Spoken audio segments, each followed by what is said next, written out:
Hey, cousin. Happy Saturday. What y'all doing? What's cracking? What's going on? Look at my little lighthouse picture back there. Cousin. Your cousin is feeling some type of way, and I want to know what y'all doing and how y'all feeling out there. How y'all feeling? How y'all feeling? How y'all doing? How y'all doing? What's going on with you? We just talking. Today is Saturday. What's today? The 13th? Ooh, it's the 13th. And I think it's first quarter moon. I think last quarter, first quarter. It's about to be, Lord, it's about to be a full moon. Anyway, hey y'all. How y'all doing? Y'all let me know what y'all got going on. Hey cousin. For those who don't know me, I'm your favorite cousin Ken from the YouTube channel Can Be The Light. But today we just chilling. What y'all got going on? Let's see what y'all doing today on this Saturday. Hey in Louisiana. What's cracking? Am I too close? I feel like I'm too close. Hey y'all. Where y'all at? Y'all know I'm in Atlanta, of course, the name, the Lighthouse ATL. I'm from Kansas City. For those who don't know, I am from Missouri, not Kansas, okay? There is a difference, all right? A lot of people don't know that. There's Kansas City, Missouri, and then there's Kansas City, Kansas, all right? Twin cities. Very hot weather, yeah. Baby, it's hot in a lot of different ways, and we gonna talk about it, okay? Because y'all already know, I love y'all everything, but we got to talk about this energy. What's going on? Y'all getting ready to smack somebody, crack somebody, pop somebody, drop somebody. What y'all doing? Y'all flaming up out there? Look, relax. Don't hurt nobody. I used to tell y'all the channel, like, look, I only got bail money for one person, all right? One person. One of y'all go to jail, I'm only getting one of y'all out. Don't act a fool. Everybody can't act up. Everybody can't act up, because right now, look, the kids acting up, the dog, the man, mama them, daddy them, sister getting on your nerve, the neighbors probably done called the police on you. Everybody, what? You done kick the cat. Everything cracking off right now, and I know this energy is not just for me, it's for everybody. You say you have a question. Let's see. If a guy asks you for money, what should you do? Send him back home to his mama, because he ain't grown yet. He need to go back home to his mama. Don't give no man no money. It's hard out here. We trying to pay these bills, take care of the children, do everything, put gas in the car, wash the car and everything else. Listen, ladies, we don't need to talk about this no more. Don't give a man money ever in life for nothing, for no reason. I don't care if he say, I'm going to give it right back to you tomorrow. No. The answer to the question is no. You do not give men money. Okay? If you give a mouse a cookie, what he going to want? All right? He gonna want something else. If you keep giving to him, he gonna keep asking you for everything. We don't need to talk about this no more. Cousin, I love you, okay? But the way that the energy is right now is probably coming off a little, a little strong. But listen, don't do it. Because if you get this man money one time, he's going to come back and ask you for money again. This ain't a one-time thing, all right? And I know men are out here struggling. We out here struggling too. But that ain't our role. That ain't our job, okay? What Mac Dre say, it ain't my job. I don't do that, okay? It's too many ways for men to make money. He don't even have to have a job. He can get online and make money. Men are making money online every day. Every day, B. No. For no reason. No. Don't do it. That's all I can tell you. Because for one, he's not going to value you. And he could be doing that just to test you, because a lot of men will do that. They'll just see, oh, let me see if I can ask her for some change and see if she'll give it to me. And if you give it to him, then guess what he going to do? He going to say, okay, I know. I know what kind of woman this is. I could just go ahead and hit her whenever I need some money. You know what I'm saying? I can just hit her up for that. And then he gonna cheat on you with somebody else. who ain't giving him a dime. I'm telling you the truth. Men need challenge. They need women to gently challenge them. Now, don't challenge the man, try to fight him, because he's going to knock you out. Okay? I ain't saying try to fight the man. But when you don't give everything to a man, it requires him to go out there and figure it out. It's just like having a child. People may not like when I say this, but having a man is a lot like having a child. Trust me, I was in a relationship for many years. Okay, he was just at the top of the list. That's it. He's at the top of the list, but I'm telling you, you got to take care of that man just like a baby. You got to baby the man. And I don't care what no man say. They all want to be baby. And when you have a man, you got a baby. Period. So for all the women who want to be in a relationship with a man, ask yourself, do you want another baby? Okay? Do you want another baby? Because you're going to have to baby this man. You're going to have to wipe his nose. You're going to have to clip his toenails, clean out his ears, fold up his drawers and all that, wash his clothes, make his plate, and all of that. Hey, cousin, you said yes. You said they do. It's the truth. But then you have to treat him like a man. All right? Even though you actually are treating him like a baby. He don't want you to treat him like a baby. He wants you to treat him like a big, strong man. And so you have to make sure that you don't cross that line, because then if you do that, then he won't respect you. So, you know, you still have to make them feel like a man, even though they are children. I mean, like children, excuse me. But some men say that about women too. You know, they can say that about us too. You say, especially if you have mommy issues. Oh, especially if, listen, if his mother did not mother him properly, you're going to be doing it. You're going to have to do it. You're going to have to do it. You're going to have to, look, rock him just like this. It's okay, baby. That's how you're going to have to do him all the time. All the time. And he going to be underneath you like this. He ain't going to go nowhere.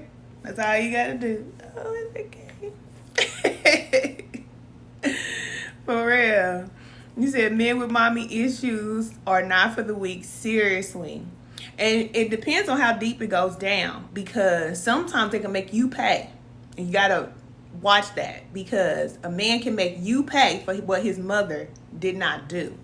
And the funny part about it is, a lot of these men, I ain't laughing at the men, but they have mother issues, right? Their mama didn't do what she needed to do. But once they get a chance to get some money, baby, they're going to go and buy their mama everything. They're going to buy her a new house. They're going to buy a new car. They're going to make sure that she got everything in the world that she wants. Even though she did not do, I ain't going to say she didn't do a good job, but she was slipping on her pimping. I'm just going to tell you the truth, okay? The man went through all kind of stuff when he was a child. And, of course, as women, we did too. But when they get that money, they just somehow forget that they mama sent them through all kind of H-E-L-L they went through because they was with their mama. And so, it's just weird. And then they'll get with a woman and mistreat her, but then treat the mama like a queen. What? What? You said yes, it's true. They treat the mama like a queen, and then want you to treat the mama like a queen too. Even though she was a dope fiend. No. Sorry men out there. Look, men will choke you about their mama. Don't talk not too heavy on the mama. Not too heavy on the mama. She tried her best. She did the best that she could do. But whenever they ready to heal and get honest, that's when they can come holler at me. We're going to get past it. We're going to get past it. Because you got to be real. Mama put you through H-E-L-L. She did. Her decisions and the things that mama did put you through H-E-L-L. And that's the reason why I talk to women now. And I'm like, listen, I know you're going through your heartbreak. You've been through your childhood trauma and all that type of stuff. But you got to get over that hurdle. Because if you don't, your children going to pay. They're going to pay for the type of mother that you are. Especially those boys. And we need some strong men out here. We can't all... I told you, too many men out here hot Cheetos, man. We need some men with some good, strong backs. All right? And listen, women, we are in the driver's seat right now. It is what it is. How we got here, I don't know. I don't know, but that's the way of the world. You said zesty? Man, zesty. I told you they flaming hot Cheetos. If I see one more man with a beard and some makeup on his face, listen, here we go again. Here we go. And I'm not apologizing for what I'm saying, because I feel like we need men to be able to be in these homes with us. All of y'all can't be out there flaming hot. All right? All of you cannot. You can't. I'm just sorry, but I ain't sorry. Some of y'all gonna have to straighten up your back, put your wrist back like that, and you know what I'm saying? Come on. And women, we have to take responsibility, because we the one who say, oh, it's okay, it's all right, it's all right. That's what we do. And trust me, I have had my friend, he is gay, okay? And ain't no secret about it. Everybody know. And I love him to pieces. But I'm saying that all the men in the world cannot be on the DL. And when I hear like stories about a lot of these men that have wives and have women and still on the upper side, it's like, listen, y'all can't all do that. We got to stop this. We got to stop saying it's okay, because it's not okay. Women, we are taking care of the children. We are doing everything. We're working hard here. And we're just like, oh, it's okay. He can go ahead and do whatever he want to do. That's what women always say about the men. We have bought the lie that, okay, the man is the man, so he doesn't have to have discipline. There's a lot of things that we want to do as women, but we don't do it because we have children, we have responsibility, we have things that we have to take care of. And even if that means putting ourselves at the back, to the back burner, okay, we put all of that to the side to do what it is that we need to do. I ain't saying that a man can't like another man or think he cute or whatever. Keep it in your head, okay? Keep the thought in your head. You don't have to go so far as to do the thing, okay? I'm just saying. We all have thoughts. We all have feelings. But you're not your feelings. And you're not your thoughts. And a lot of these men, first of all, they're eating too much chicken. So stop feeding your man chicken. I'm going to tell you that right now. If you love him, don't feed him no chicken. You said speak on it. I'm telling you the truth. Don't feed him no chicken. Second of all, men just have to be disciplined. It's okay for you to be disciplined as a man and say, okay, this is how I feel, but I know that I am not a woman. I need to be a man because my role and my responsibility in society is to be a man. It gives greedy. It's very greedy. Why do the men get to be greedy? Why is it that a man gets to have 5 wives, 5 girlfriends, 5 baby mamas, and that's okay? That's not okay. I don't know who said that it was okay, but I know it's not okay. Okay? This is the reason why Spirit says that it's better to marry, right? Not but to marry, all right? So you leave your mother and your father and you join with your partner. Because it's hard for a man to be disciplined and stay with one woman. But that is what teaches the man to be disciplined. But a lot of these men, especially the leaders of today, they ain't married. They are not married. That's why when a man come talking to me and he want to teach me something, I'm looking for your wife, sir. I'm looking for your wife. That's just me. I'm old-fashioned like that. Even though I'm young, I'm still looking. I don't want to see your girlfriend. I don't want to see your baby mamas. I want to see where's your wife. And I want to see what type of woman she is, because she's going to vouch for you. That's why most successful businessmen, they have a successful wife. Period. Other cultures understand that. Our culture, our men still don't get it. They still feel like they're going to build something up without the woman that's there to help him build. Go ahead. You said not the multiples. For real. Baby mamas. They talk about us with our baby daddies. Okay, well, y'all got your baby mamas too. All right? And it's crazy. We cannot leave this culture. And we need to stop. Like, as black women, listen, no more. No more. No more. Because you laughing, I'm for real. Yeah. You said they want the bunnies. Well, let them go be with the bunnies, okay? Let them go be with whoever they want to go be with. I ain't saying which type of woman you should be with. If they don't understand what their woman possessed, then they just want to miss the boat. Because there's some men out here that get it. They know. They know what the black woman possessed. And little sidebar, that's the reason why they got the black man looking over there and coming to snatch their woman right up off their dang own hands. Ain't it the truth? It's the truth. All these men talking about they want a certain type of light, bright, white type of woman. Yeah, look that way. Yeah. But the type of woman that the other cultures are coming to get is the darkest, blackest woman that they can find. Why are they doing that? Why are they you said I'm laughing because I know you said, because I'm serious. You say yes, it's mind control. They got mind control over Debo. And here they are thinking that they running you're not doing anything without the black woman. Nothing. Especially the strong, solid ones. And those are the ones that they don't want. Because those are the ones that are going to say, you are tripping. Gonna call them out. When they get to acting zesty, we're going to be like, you a little flaming hot right now. What's wrong with you? Okay? You're going to get the lighter, bright one because that's, you know what I'm saying? They going to water it down for you. They going to cool it down for you. They going to let you do whatever it is that you want to do. But Shaniqua ain't going to do that. She not. She going to say, Because a certain type of woman is used to being around men that's really in the streets. Okay?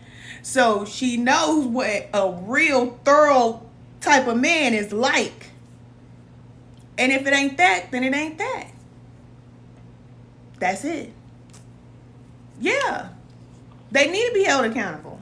And that's what we're supposed to do. And women don't stop doing that. I don't care if they say, black women are like this and, too strong and this and that. Don't ever stop. No. It's a way to do it. You don't have to be rude. But we are supposed to hold the men accountable. Who else is going to hold the men accountable? If you don't, then who? His mama? I just told you about his mama. All you going to do is give his mama what she want and tell mama to go on over there. Because he don't respect his mama? No. Most of these black men do not respect what their mama got to say.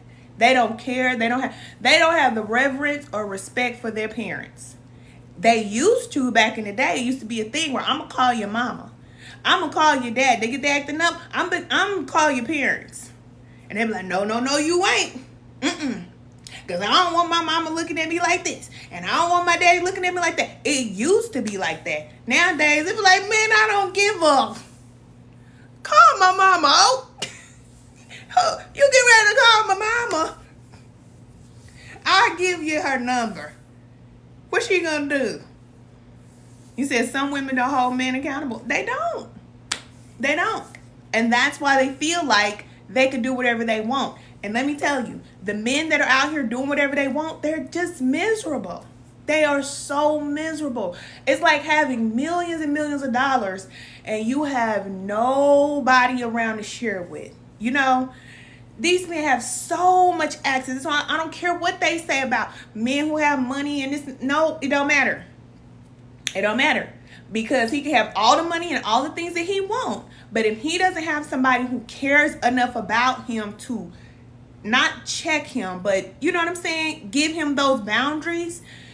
It don't matter. It don't matter. Yeah, you said you'll call your boyfriend mama quick. Yeah. Now, if you get a man and he care about what his parents think, keep him. He all right. He all right. Yep, he all right. But most of these men, they are their parents' parent, just like us. A lot of us, we are our parents' parent. We take care of our parents. So it's like, listen, we gotta take care of each other. We just gotta do it. And women, we gotta hold these men accountable. We can't let them get away with things. We just can't. And it's just sickening. And it's always been like that for me, cousin. Let me tell you. This is the reason why people, I'm going to tell you something. And it's because you're my cousin, okay? But there's a side of me that people love, okay? There's a side of me that everybody loves. But there's a side of me that people cannot stand. They hate this part of me. And that is how I'm talking right now. This honest part of me, who I am, just who I am. I'm not hurting nobody. I don't want to hurt nobody. Just the fact that I am an honest person. I don't need other people to feel like anything. I am who I am. And I know that. I've always been like that. And that part of me, people hate that. People hate that. It's just the craziest thing. The craziest thing. But it is what it is. I'm not going to change that part of me. I'm not going to. The only way that I will be able to fit in with groups, this is why I say I'm not a Christian. I'm not a part of any of these religious groups, okay? Because the only way I will be able to fit in anybody's religious circle is I would have to be like them. I would have to come down from where I am to fit in to be like them. I just cannot ever bring myself to do that.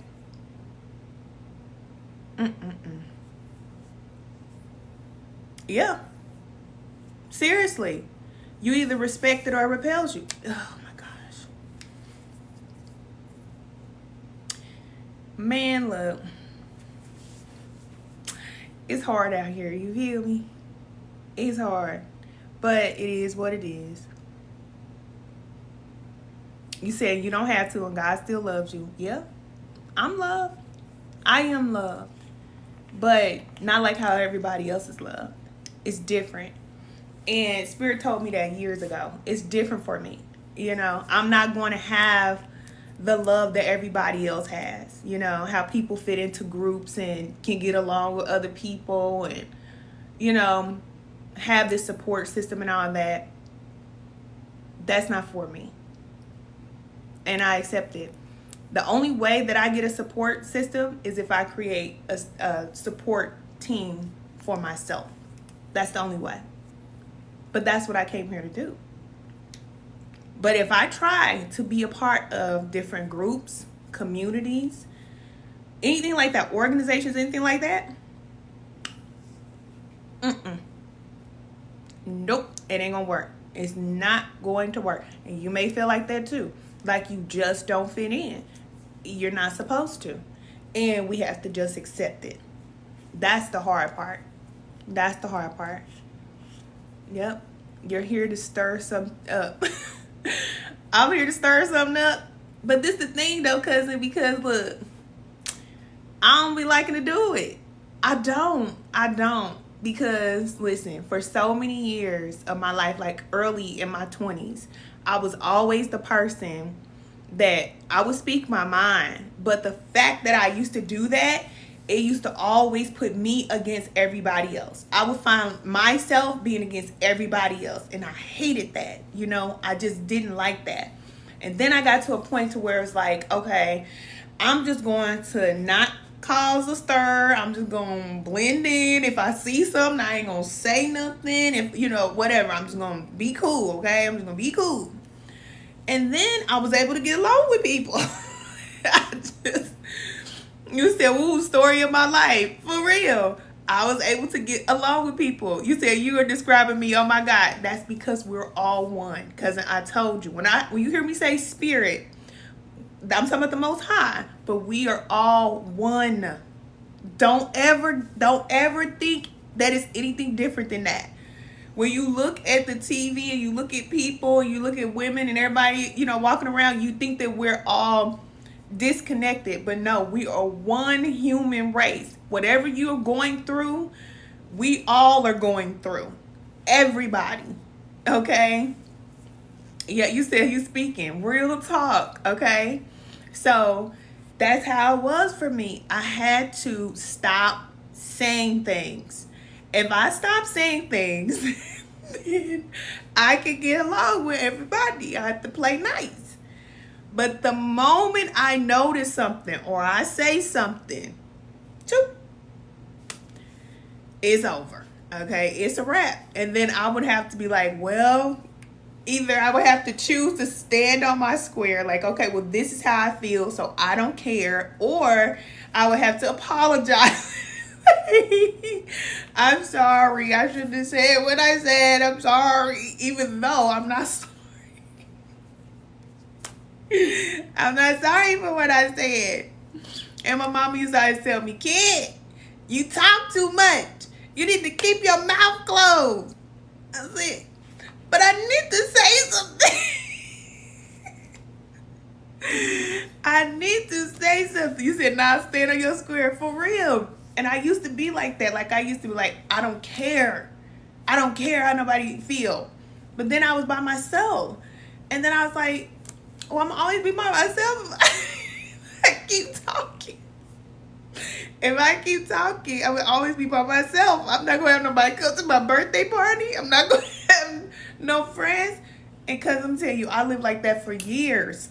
And I'm still like that right now. Because, look, I got to the point to where it's like, look, I don't care if I have anybody in my life, okay? If you do something to bother me, I don't want to be around you. If you do something to me that I will not do to you, I will cut you off. I don't even know who you are. And every time somebody always does something. And so it's like, well, oh well. Hasta la vista. Gotta go. See you when I see you. Okay? And I'm going to keep on trucking and doing my thing. Okay? Working and doing whatever I'm doing. And I'm not even focused on you or whoever the person is. No more. And that goes for anybody. I've always been like that. You said people don't like when you call them out. They don't. And that's the side of me that people don't like. Because if I see something or if I notice something or if you do something to me, or even if you just, you know, if a person is just, their mannerism is a certain type of way, or, you know, just anything that I notice that I feel like is just injustice. If it's not justice, I will say something. I have to. I feel like I'm going to choke. I feel like, I got to say something. Remember on Nutty Professor? He was like, Drazen, go to the back and get that secret formula. That's how it be. I can't hold on to it. It has to be said. And even when it comes to like my mama, like I love my mama, but if she do something, I'm like, mama, no. No. You shouldn't have said that. You shouldn't have done that. I think you should have, yeah. I'm like that. Even with my dad. My dad's the same way. He gets an attitude with people at the hospital. It's cold in here. You know, he's an older man. It's so cold in here. I think they just turned the air up just because I come in here. I said, there ain't nobody turn no air up because you came in here and sat down. Then be quiet. You know? You said, cousin, my your stomach start feeling queasy. Relax, cousin, relax. Okay? You said you hate that feeling when you have to hold in what you need to say. I don't like it either, but I've learned to be tactful over the years. I've learned to, you know, say what I have to say and still consider people's feelings. That is what I had to learn. Because when I was younger, I would say what I had to say and I didn't care how people felt. Now I feel like you can tell people anything. Like I could tell a person anything now. But I have to get them just to understand where, you know, where I'm coming from. It's not from a place of judgment. It's just informing them. That's different.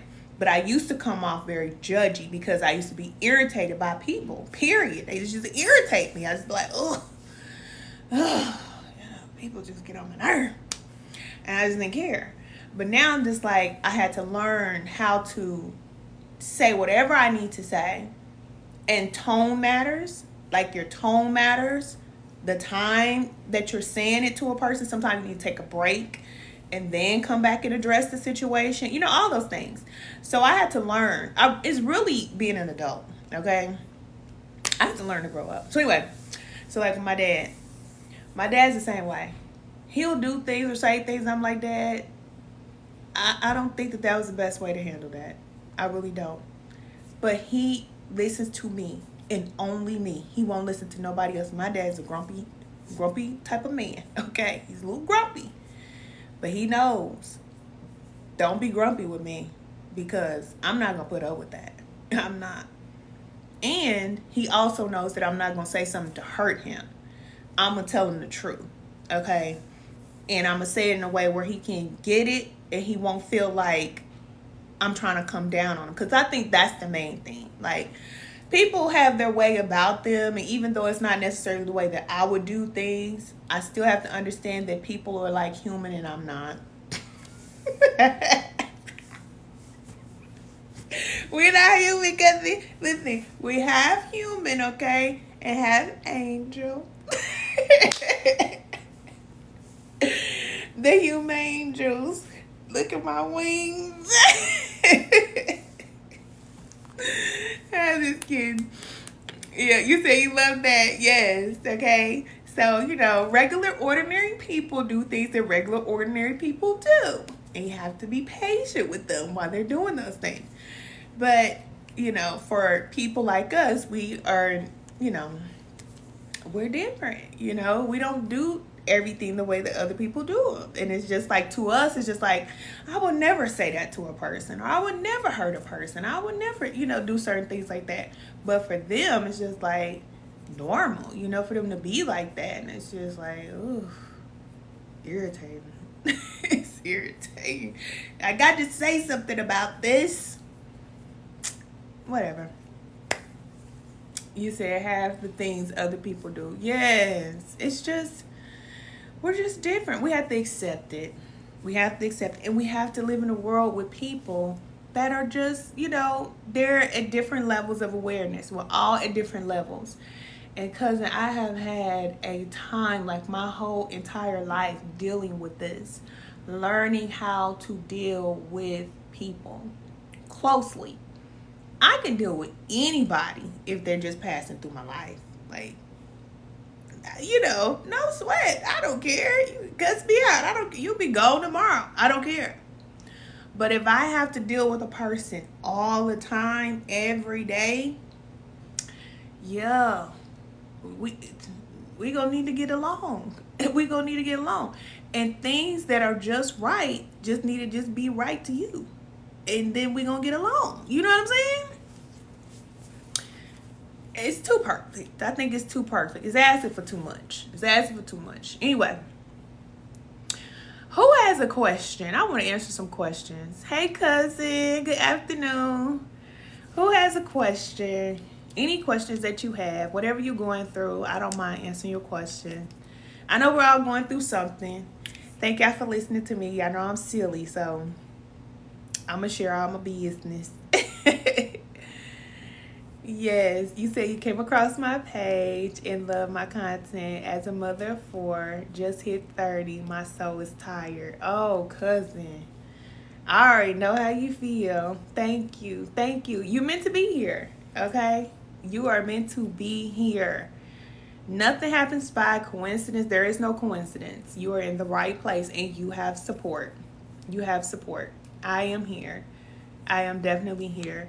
I am one of those people that I come here to be a guide. I come here to help people. But one of my greatest challenges is also learning how to have close relationships with people because of all the things that I've been through in my life. So, you know, I like to be transparent. I don't want to just come off like somebody who knows it all, has a perfect life, even though, you know, yes, I have a connection to spirit and, you know, I can get information and all that type of stuff. But I still have a regular life. I still have regular things happen to me just like you, you know. And I always want to be transparent about that. I don't want to be like, this person is just like, oh, yeah, this is what you need to do and this and this and this. Like, I could tell you what needs to happen in your life, but you need to know who I am too. Like, that's what I tell you. Your leaders, your teachers, your mentors, they should let you know who they are. You should know things about these people. You should know them just like you know people in your family and in your personal life. You should. And if all you do is go and see somebody on the stage on Sunday and then you don't come back until Sunday and see that person again, you don't know nothing about that person. You know nothing about them. Or, you know, you just know what people show you or whatever. But I feel like You know, it's okay to share, not everything, but we should be sharing with each other, because like I'm sharing my story with you all, how I feel and my different struggles and challenges and things. You going through the same thing. A lot of y'all said, look, you telling my story. You going through the same thing I'm going through. So I don't ever want anybody to think that I'm just above anybody, because I'm not. I go through it too, if not more, because I have to go through it and come out of it before I can help somebody else. So it's hard out here. Okay, off topic, but what do you think about homeschooling versus public schooling? Okay, so I think if you have the time to homeschool, that's better. Absolutely. It's better to homeschool. Listen, we already know what happened with the vid and with the schooling system. The schooling system went down. Everything that went down when the vid happened, that was spirit bringing it down, because these systems are not working. So a lot of these systems have to come down. And if you already are being guided to start homeschooling your child, then you should start doing it now. Even if it's just a little bit, or, a few days a week or something like that, it will probably be best, because you're probably being prepared. You say, yeah, you have to calm your nerves. Yes, you said, I appreciate it so much. You're welcome. You can tell me how to regulate my nervous system, or, how to regulate your nervous system. Oh, I got you on that. Let me tell you a little story first. When I was younger, when I was a young warthog, I used to hate being in groups. I did not like it. I used to feel like everybody in the room was watching me. I do not know. Now I know that I'm very intuitive. I pick up on a lot of energy. I didn't really know how to read energy and stuff like that when I was younger. My daughter is the same way. Like, she can go into a place and feel the energy in that place. Now, I'm going to tie back to what you said. But when I was younger, I didn't even want to go inside of certain stores. I didn't want to go in groups of people. I did not like it. I had so much anxiety when I was younger. And it wasn't until I started getting older and I was like I started to question myself. Like, of course, to myself, like, why do I feel like this? Why am I going through these challenges? It wasn't until I started to develop my gifts that I understood, okay, this is what's happening. Okay, you're picking up not only the energy from the crowd, but you're picking up energy from all the people who have these connections to all these spirits and all of this stuff. You can feel it, okay? So I had to learn how to regulate my own energy so that I don't feel everybody's everything when I come in the room. All I can feel is what is in my immediate circle. So when it comes to like dealing with your nervous system and regulating your nervous system, first you have to start asking yourself questions. And it's nothing wrong with this. Like, people will say it's wrong for you to talk to yourself. Listen, don't listen to them people, okay? They're crazy. They the crazy ones, okay? Ask yourself questions. Whenever you start feeling a certain type of way, ask yourself, why do you feel like that? What do you feel? Like, don't allow yourself to feel something and then you just brush it off like, oh, whatever, or say, I shouldn't feel like that. Sometimes we'll do that. I shouldn't feel like that. You're feeling this for a reason. If you feel anxious, why am I feeling anxious right now? What's going on right now? Like, start to ask yourself questions. And then once you're able to identify why you feel the way you feel, then you'll be able to work through the energy. You literally have to work through the energy until you can start to create this aura around yourself. Like, put a golden bubble around yourself. That's what I started doing early on. I would put this golden bubble around myself and just sit there. Like, you could sit there for 3 seconds, a few seconds with your eyes closed, and just imagine that you're just inside of this golden bubble. It's just you there. There's nothing that exists. There's nothing else to do. There's nowhere to go. It's just you there. And just be there. And learn how to just be.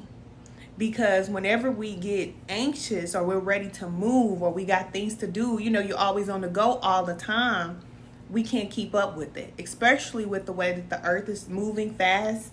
Everything is changing so fast. So we have to learn how to slow down. So if you're always constantly moving, working, always got things to do, You say you feel that way now? Yeah. So you have to allow yourself to rest. Give yourself the permission to rest.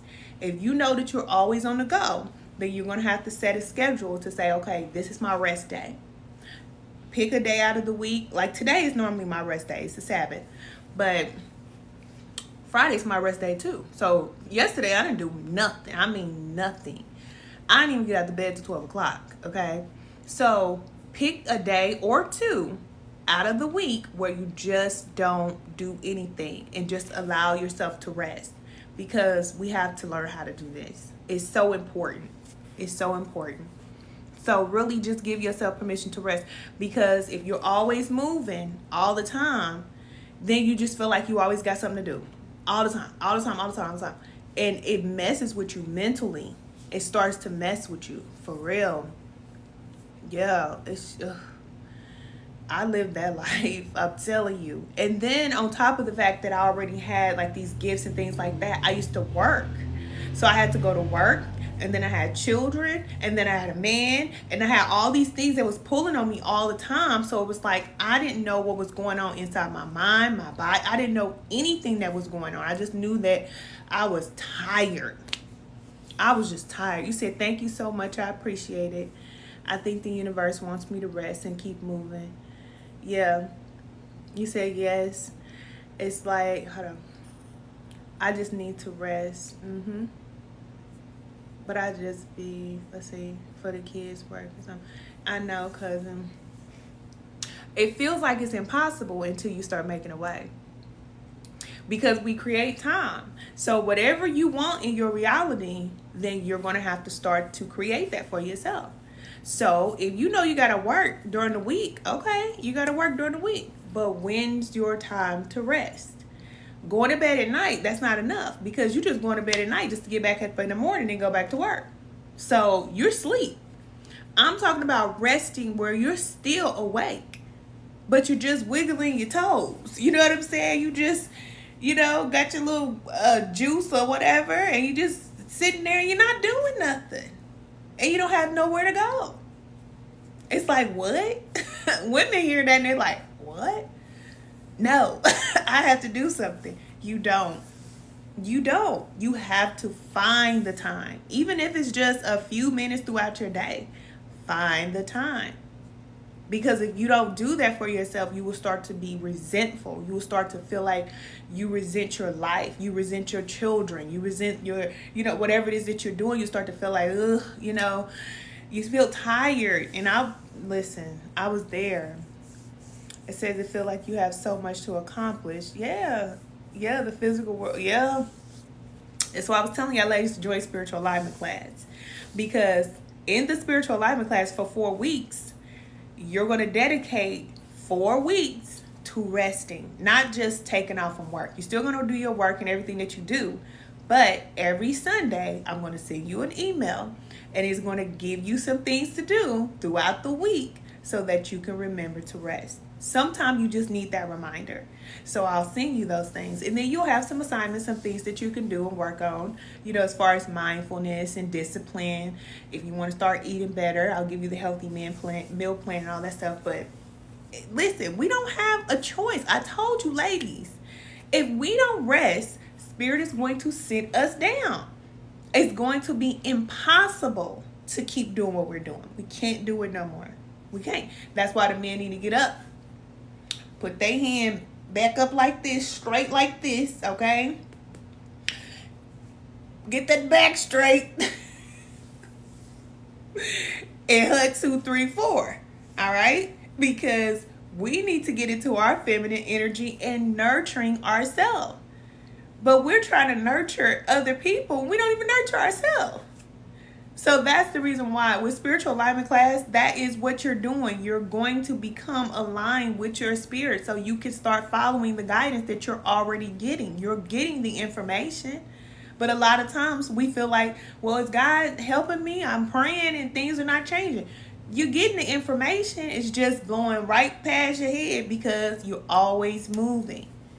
So spiritual alignment class is all about being in alignment with spirit, because this is how I live my life. I told everybody, like, look, I haven't worked in 3 years, and I'm thankful for that, but it's not an easy road because I had to learn how to rest. Even now, I was so used to making thousands of dollars every month and having money in my bank account. And when I want to go do something, I can go do it. If I want to do this, I can go do it. You know what I'm saying? But now my life is so different. It's like Spirit only gives me what I need. And that's the world we live in now. We all have to shift over to this world. Some of us have transformed and, we are in this other plane of existence where we only live off of what we need. That's it. That's it. You said Spirit set me down for real. I told you. You said nothing is moving no matter what you do. Did I tell you that this was going to happen? Ladies, listen to what I'm saying. It's going to be hard for you. It's going to be hard for you to keep working. Some women, their knees is going out, their back. All right? Some people losing their cars, jobs, because once you lose all that stuff and you can't make no moves, it's like, what else do? You rest and you trust that your creator that created you will provide for you.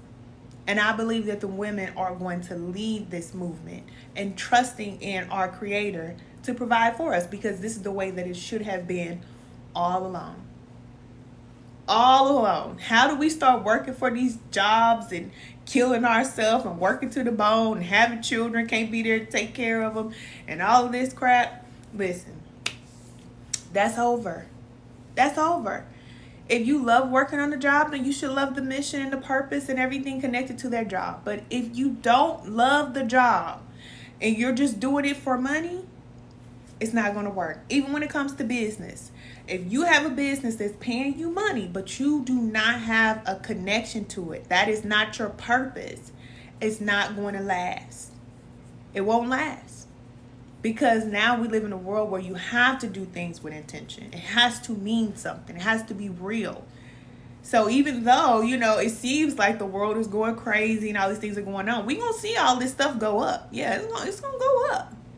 But at the same time, there's a new world that is in existence right now. It's happening right now where we're helping each other. We know that. Listen, we don't need to go work on a job. If you have something that I need and I have something that you need, then we can help each other. We don't need money if I can call you and you give me a ride, or if I need a ride, or I can give you what you need, then we don't need that stuff. We don't. We just believe that we did because that's what we were told. That's what you need. And people are building their value on money when everybody knows that money don't mean nothing. It means nothing. It doesn't mean anything. You say you quit your job and you're just looking for your purpose. Cousin, you don't have to look for your purpose. You don't have to. You don't have to look for it. Because all you have to do is live every single day doing what you enjoy. And I'm going to tell you right now, if every day you wake up and you're thinking about what you don't have, then you're going to want to go back to work. But if you wake up every day and you're thankful for what you got right now, it may not be the food you want to eat, but you got something to eat. It may not be the place you want to be, but you got a place to stay. If you wake up and you're in gratitude every day, you're going to get better and more, and you're not going to work hard for it. It's going to just come to you, and Spirit will give you the vision.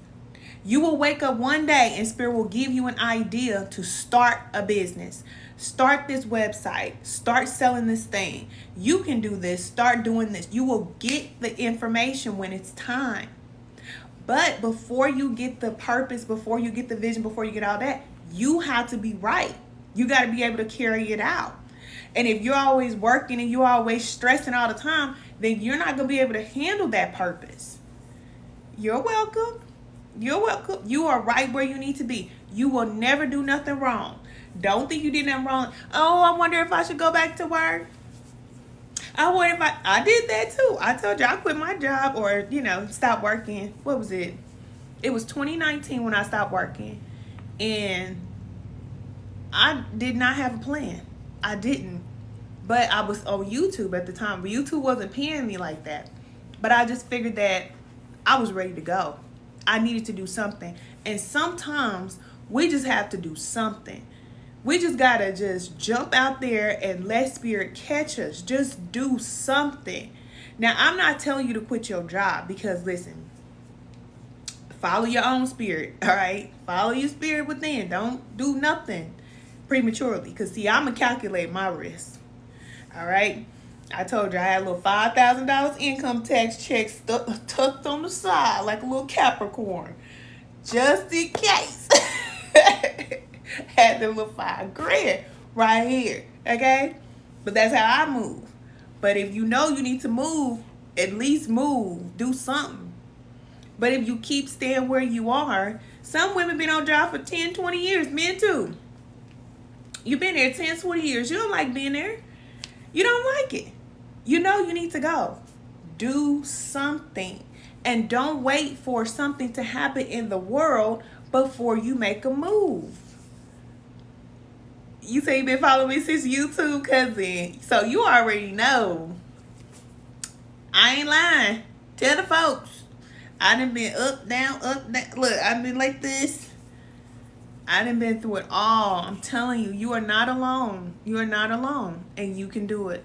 My daughter is the one who told me, Mama, if you don't stop working, then you'll never know. You'll never know what can happen. And she was probably like 8 years old. So I stopped working. I listened to her in the car. Mama, you'll never know. You should just see what you can do. And I was like, shh, that sounds real good right now, because I don't want to go back. I was over it. You said, yeah, I can't deal with the things that don't make me feel good anymore. That's spirit. It's not you. It's spirit. That's happening from within. There are things that are happening on a soul level that we can't control, even though we feel like it's us. It's not. It's not. It's spirit, and it's just time.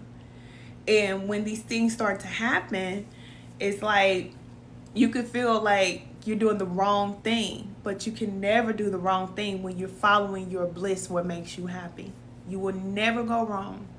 You will never go wrong. Now, you will go wrong if you keep doing the things that you don't want to do, and you end up working at a job for 10 years, and you wasted 10 years of your life doing something that you don't even want to do. Okay? Or even in a relationship. I done been there too. If you're in a relationship with somebody and you know you do not want to be with this person, this is not the person that you want to marry. Because that's the only purpose for dating. You're dating to see, is this the person I want to marry? If you've been dating somebody for 5 years, why? 10 years, why? 20 years, why? Why?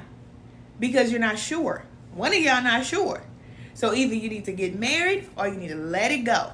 That's a suggestion. I'm not telling you what to do. It's just a suggestion. Because all you're going to do is waste your time. You're going to waste time. And a lot of times we'll get wrapped up with a person because we like the way they look. We want, it's a good idea. All this. Your partner is going to be like somebody that you know. When spirit guides somebody in your life, you know that's your person. Because spirit's going to say to you from within, that's your partner. And men normally will know. A lot of men, especially like back in the day when they used to get married, they will say, I knew that this was my wife. I knew it. Because that's spirit. So if a man is with a woman and he's like, I don't know if she the one, she ain't the one. She ain't the one. Hey, cousin. She ain't the one. Because if she's the one, yeah, he gonna be like, yep, I need to marry her tomorrow. Yep. Matter of fact, we don't even have to have no big wedding. He gonna be ready to, let's go. If a man is just trying to waste your years and waste your time, listen, he can only do what you let him. He can only do what you let him. And I'm saying that from experience. And even being engaged to a man, I know what it's like to be engaged to a man and know in my heart, this is not the man that I want to marry. Even though we have children, even though we have a house, even though we have I know this is not it. This is just not it. And I always said to myself, I'm only getting married one time in my life. One time. One time. Okay? That's it. That's it. You said where he at? Where who at? You said, but what if they still are healed or still are not healed and you know? So what if the man is still not healed? Listen, if a man ain't healed, I already told y'all, you can't do nothing to help him. You cannot do anything to help him. The only thing you can do is let him go. Because he has to connect to spirit so that he can get the healing that he needs from his creator. We cannot be a man's everything. And that's what we try to do. And it doesn't work. All we feel is depleted. We feel like, drained. Even after you have the sex. You know what I'm saying? It's true. You had a sex with the man. You sit up there like, man, I should be feeling good. I should be, ready to go and take on the world. And you in the bed feel like you want to take a nap. You're tired. Little wig to the side. Okay? Okay? You say you cry for a week for absolutely nothing. Yeah, it's just release. It's just a release. And you know what? Tears are so cleansing, okay? They're so cleansing. And it's okay to let those tears come out. They need to. They need to come out. That's water, baby. That's water from the Most High. Let it come out. Let it come out because you just get so tired. You get so tired. And if you try to hold it in, then you end up either saying something or doing something that you don't want to do. And you need to let it out. You need to release. You said that's after hugging the man I crushed on. What you talking about? Oh, you cried after you hugged the man that you was crushing on? Cousin, what you talking about? Because he was smelling good?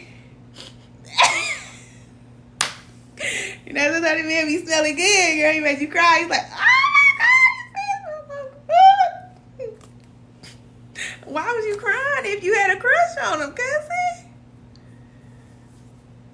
Let me see. Let me go back up. Hold on, cousin, because y'all know we got to get in this thing. Okay, hold on.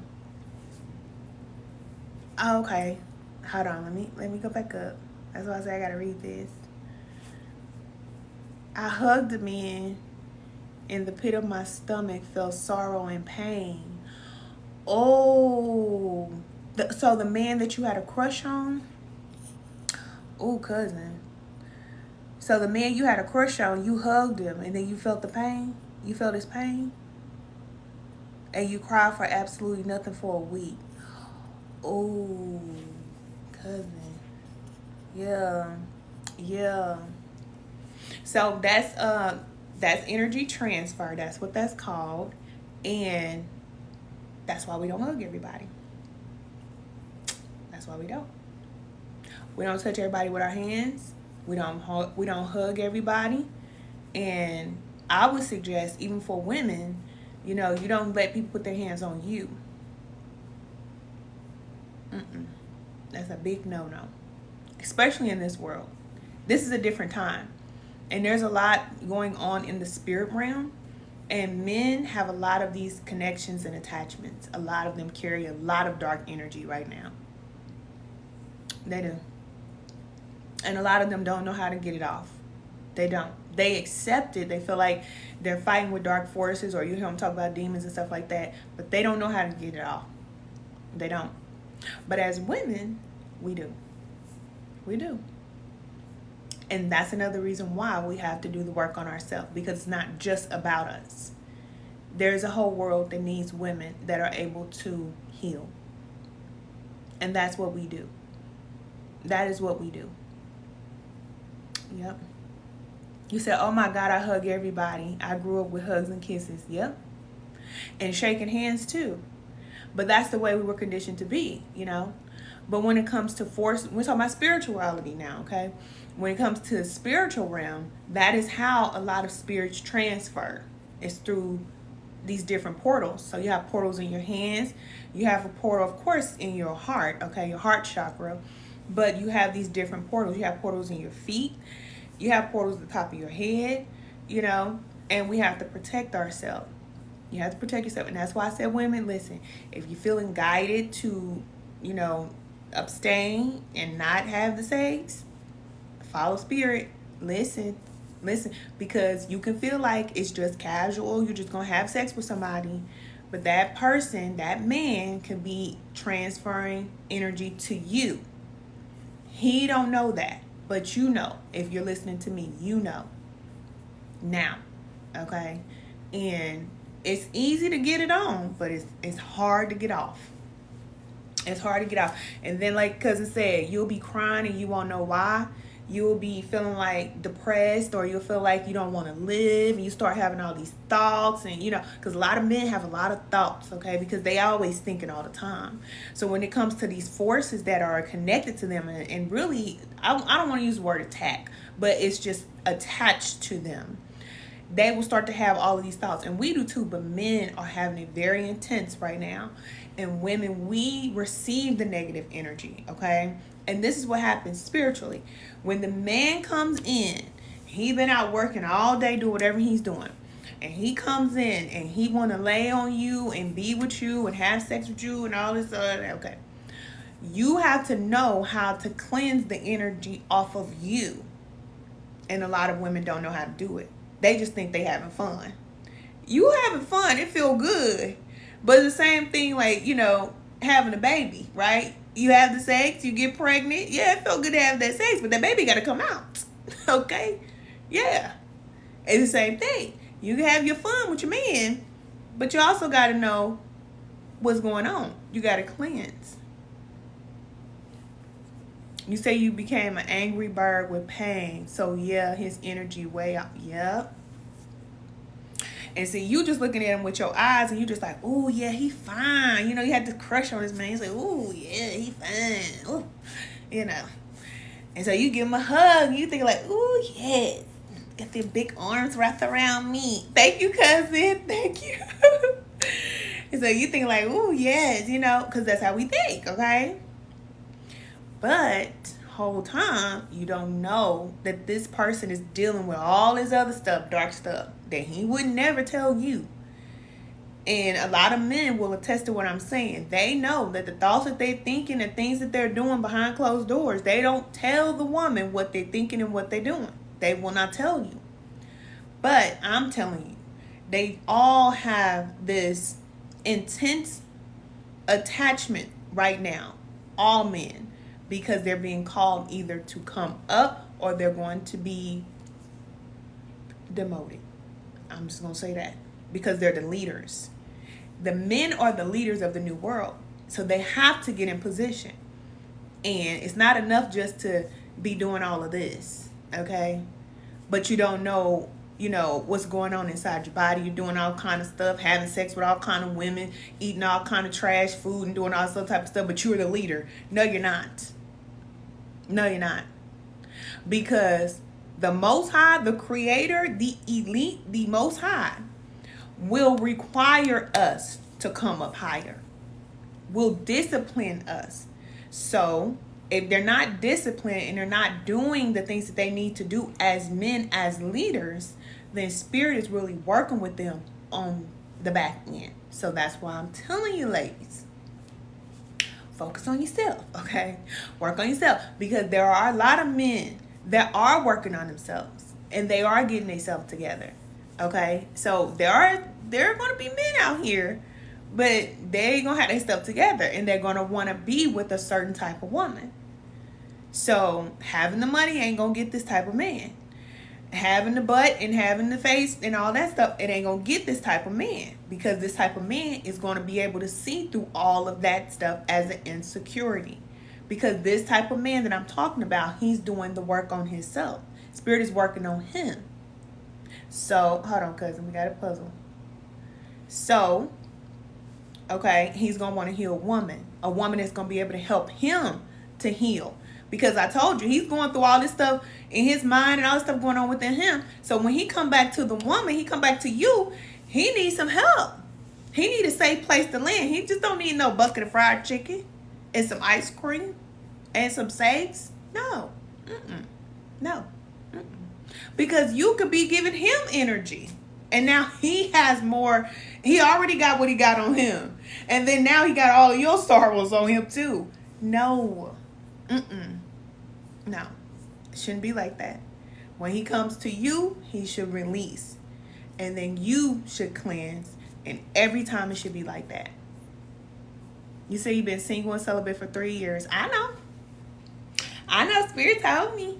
It's a lot of ladies out here that have been celibate for a long time. Keep it like that. Keep it like that. Keep working on yourself and keep doing what's best for you. Because if you look at the world, you look at the videos, you look at what everybody else is doing, they will tell you to go out here and date and be out here in this world and get in this pool. I'm telling you right now, these men, listen, they are closer to beasts than anything. Women, you have to know what you're dealing with. And if a man don't know that he's half beast and half man, then he don't know what's going on in his head. He think every thought is his thought. He don't know. He doesn't know. But I'm telling you, that's what it is. Okay? And if he don't know how to tame that beast in him, if you think for 1 second you're going to be able to tame it, you won't. You won't. He will destroy you. He will destroy you every time. And this is why women are being destroyed. Because we have the intuition, but the men has the instinct for survival. And they will do anything to survive. That's what it is. That's what you're dealing with when you're dealing with the man. And you have to know that. And it's okay for him to be like that. That's how he is. It's not wrong. But it's totally opposite from us. It's way different. And we're trying to be these beastly men because we're picking up on their energy and what they got going and what's connected to them. But that's not who we are. We're not like that. We're not created like that at all. Not at all. He said, me too, cousin. My friends keep asking me how, and I can't explain. You're doing, because that's spirit. You say, I've been saying this for a long time. Yes, that's spirit. You don't have, people want to know, how can you be celibate for so many years? That's because they're constantly having sex every day. It's just like a person say, how can you go without eating meat? I stopped eating meat. And then once I stopped eating meat, then I start finding other things to eat. And now I don't even crave eating the meat no more. You don't crave it no more. So that's what happens from within, that spirit that does that. That comes from within you. So your soul, of course, is your GPS that's going to guide you. So once you follow that guidance, you say, okay, well, I'm just going to take a break. And you might even do it and you're not even aware that you're doing it. That's how you know that that's coming from within. Because you're not just your physical body. You're in the body, okay? Your soul is in the body. You're having this experience as a human, but that's not who you are. There is an aspect of you that will continue to live, that has lived before this life and will continue to live after this life. Okay? So now we're starting to recognize this part of us that is going to always exist. And it has a consciousness. It may not have feelings because you have the feelings now that you're in the body. You have the thoughts now that you're in the body. You have the emotions and all that now that you're in the body. But once your soul comes out of the body, then you don't have that anymore. And that's the reason why we can't be moved by our thoughts and our feelings and emotions and things like that, because that's not who we are. And it's tricky. It's tricky. A lot of times you'll feel like, that feels like a good idea. Maybe I should do that. And then you're like, oh my God, what was I thinking? You know? And then other times it's like, yeah, I knew I should have did that. Then you do it. It's like, yeah, I was right on. But you never know. It's like a toss-up. You never know. But if you're connected with your soul, you're connected to your spirit, you're connected to the all, which your spirit, the higher version of you, and the source are one. Just like Yahshua said, me and my Father are one. You're one with spirit.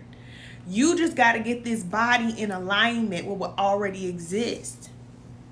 And that's the reason why we're not connecting to our power, why we can't heal the sick, why we can't raise the dead. Well, some can't, because we're disconnected from the spirit. The only way we can do that is by our connection to source. We have to be in alignment.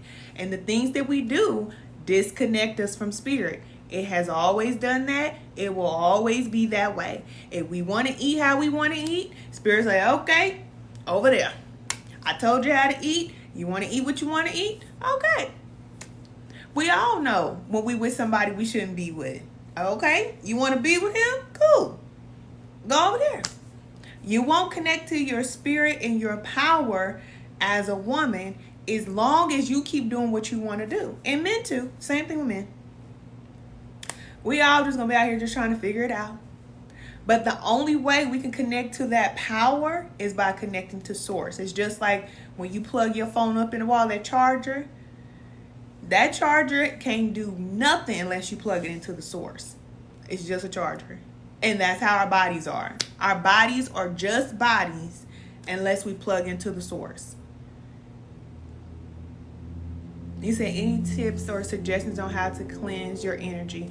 Okay, so I always tell y'all about the salt bath. Okay, so sea salt and apple cider vinegar are very powerful. They have always been used. It's just been like this forever. Okay, anytime you want to cleanse, salt. Okay, if you have high blood pressure, you don't want to use as much, but you want to get you some sea salt. Okay, take you some baths regularly. I always say take your baths around a new moon, or you can do it around the full moon, but do your baths like the same time that the moon is cleansing the earth. Take your spiritual baths the same time. If you need a spiritual bath kit, go to the lighthouse. I told y'all.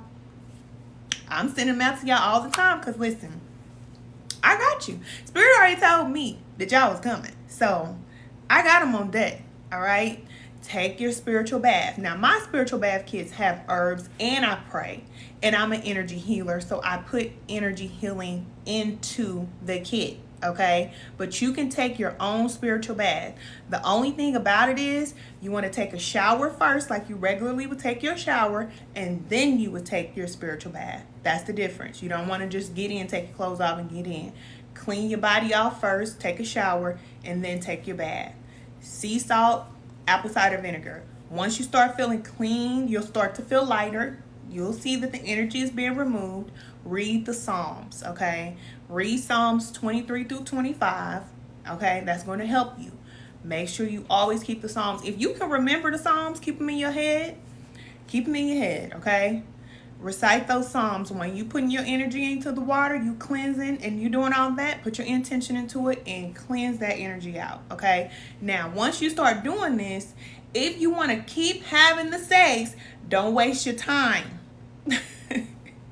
If you're going to keep doing what you're doing, don't waste your time. And it may not be your time. That's okay. Because I went many years, cousin. Okay, many years doing all kind of stuff. And I knew I wasn't supposed to be doing it. Okay. But I wasn't cleansing. It was just like, you know, I didn't even know anything about it. I didn't know anything about it. So I thought it was normal. But once you start feeling like, no, something's off. Something's off. Things just start going wrong in your life, you know, and it's like you can't figure out why you feel off.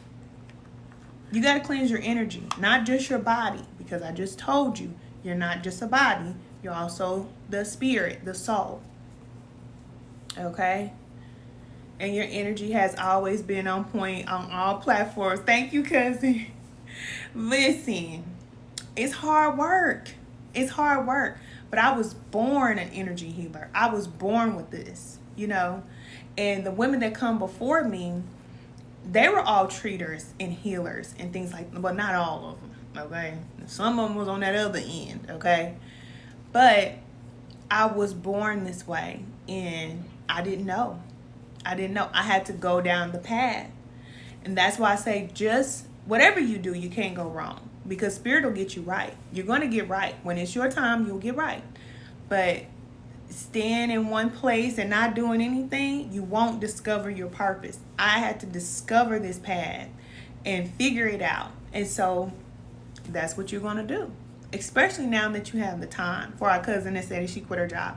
Now that you have the time, you will start to discover who you are. Yep. You said doing things. Hold on, what did you say? You said, how can you block someone that you think is manifesting you? It says you don't feel the same way. Okay. So somebody's trying to manifest you, ignore them. The same way you would ignore a phone call, ignore them. Okay, because all it is, when somebody's manifesting you, you feel this urge. And listen, this happened to me all the time.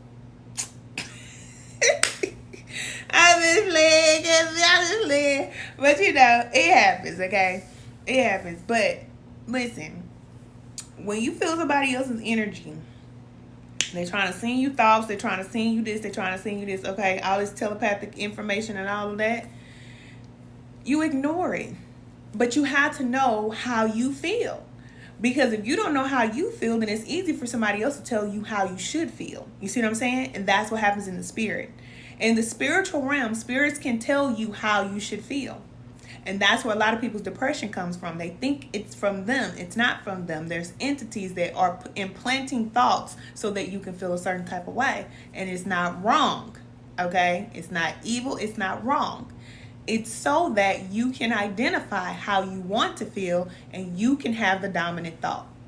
But if you don't have a dominant thought and you say, you know, you're confident in yourself, right? You say, I'm confident. You say it with your mouth, I'm confident. But you're doing things that show that you're not confident. Then the spirits will come and check you. And you'll start to have all these thoughts about yourself that make you feel like, dang, you know, maybe I do got a big head. Maybe I am ugly. Maybe my brother was right about me. You know, you have all these thoughts or whatever. They start coming up. And that's the reason why. Because now it's time for you to really believe that you are confident in yourself. And really believe that, you know, you are worthy. You start to believe that. Not just saying it. You start to act like it. You start to live it. You're in the energy of a confident person. You're not just saying that, because a lot of people in the world are saying things, but that's not the energy. Spirituality, listen, that's why this is the only place I can fit. You got to be really who you are. You got to really be who you are. So when it comes to manifesting, if you say you don't want this person, okay, you don't want to be with this person, but you know that this person is trying to connect to you, all right? So if they're able to connect to you, then in some way you must still have a little doorway open. You know, maybe a little bit of, you know, maybe just a little slight hope. Maybe, you know, maybe. I don't know. Maybe if he did this, then that. Maybe if he did that, then this. You know how we do that, okay? When there's no chance for a person to get with you, then you close the door. Boom. And you lock it. And that person can't have no access to you at all. Because you don't even give them a chance. But if there's a little thing that he can do to maybe come in, that's how he's getting it. Okay? You got to really be done with it. When you're really done with it, then it's like, you don't even think about it no more. And no matter what they try to send to you, no matter what energy they try to send to you, then you just, all you have to do is say, I don't receive that. And that's the same way as not answering your phone. I don't receive that. Every thought that you have is not yours. And if you notice somebody trying to give you a thought, no, I don't receive that. You don't have to. So we shouldn't be friends? I mean, you can be friends with them if you want to. That's up to you. But listen to this. Okay, so you have a man that's trying to manifest you. He's trying to, you know, lure you in the spirit realm, okay? That's manipulation. That's magic. I'm just telling you the truth.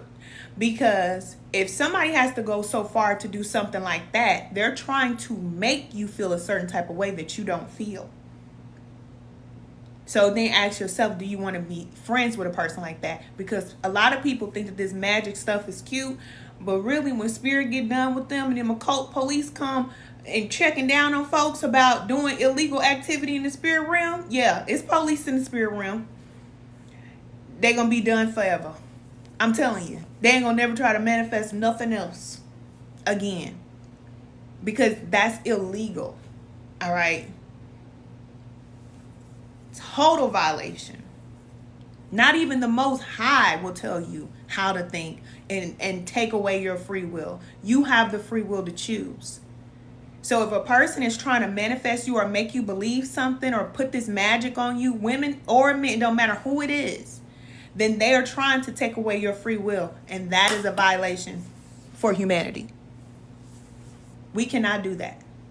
We cannot do that. Now, there are forces that do that. I just told you the dark forces do it all the time. But there's consequences for that too. And they don't care.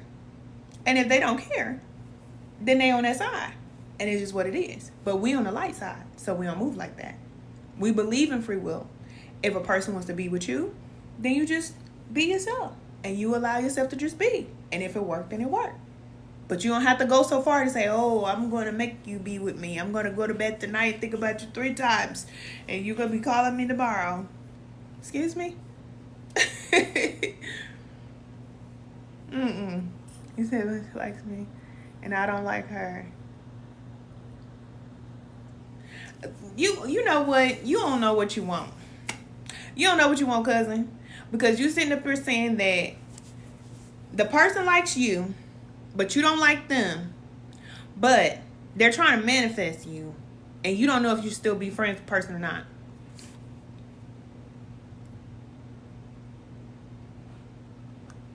You got to decide, okay? You got to decide. Do you want to still be their friend or not? If you don't know how to have a conversation, then, I don't know what to tell you on that. Because I never been like that. Hold on. Wait a minute. Let me go back and see if I missed it. Hold on. Let me see. She is spiritual. Oh, we're talking about a woman. She is spiritual. And I am on my journey. So I thought we had things in common on a friend level. Are you a man or a woman? Oh, you're a woman. Oh, so you talking about, okay. Hold on, wait a minute. Look, I'm acting like a mama. Hold on, wait a minute. You said you tried it, but you don't know that one. Okay. Make your mind. He said make your mind up. Cause you funny. Okay. So she's spiritual. And you thought you had some things on the friend level. Okay, but then come to find out that she likes you and you don't like her. And you have a hard time expressing it. Okay. Yeah, them dark forces are real, cousin. She's talking about befriending a spirituality in tune woman. Oh, spiritually in tune woman. Oh, befriending. Okay, so I got the comics mixed up because somebody was talking about manifesting somebody else. You said no. Yeah, you can feel it. Okay. Look, I'm going back. Okay, so this is a woman that's a friend, a spiritual woman that you are friends with, likes you, and you don't know, look at me, and you don't know how to express the fact that you don't like her like that. Is that right? Because you was thinking that y'all can just be friends, like y'all had something in common on a spiritual level, and now she trying to dump down your underwears. I ain't laughing, Kevin. Let me get laugh. Is that right, though? Did I get it right, y'all? Oh, yes. Okay. I just met her 2 years ago. Oh, okay. Y'all been knowing each other for a minute then. I told her I don't like her, but I think she's still manifesting me. Oh. Dang. Man, you got to be careful for these spiritual women. Men and women. Hey, water bottle. Men and women. Hey, Ocean Tales. Hey, y'all. You said I missed you on YouTube? I know, cousin. It's been a long time, cousin, since I've been on YouTube. But I'm on the Lighthouse ATL. So follow me over there. And I'm here on TikTok, too. So hold on. I'm trying to get through cousin question, though. So you got a spiritual woman that's your friend. And she trying to get with you? And you don't know how to tell her you don't like her? Are you scared? You're probably scared, ain't you? You sound looking so good. Thank you, cousin. Cousin, you scared she gonna put that haruru on you?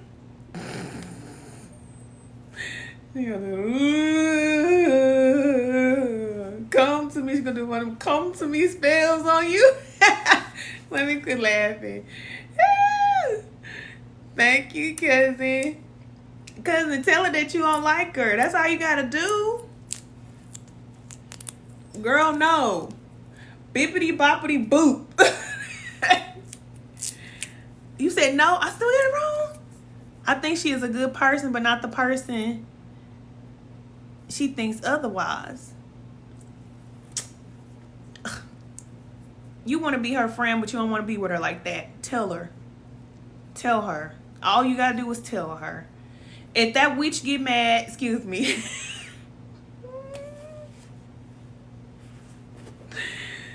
Sorry. Okay?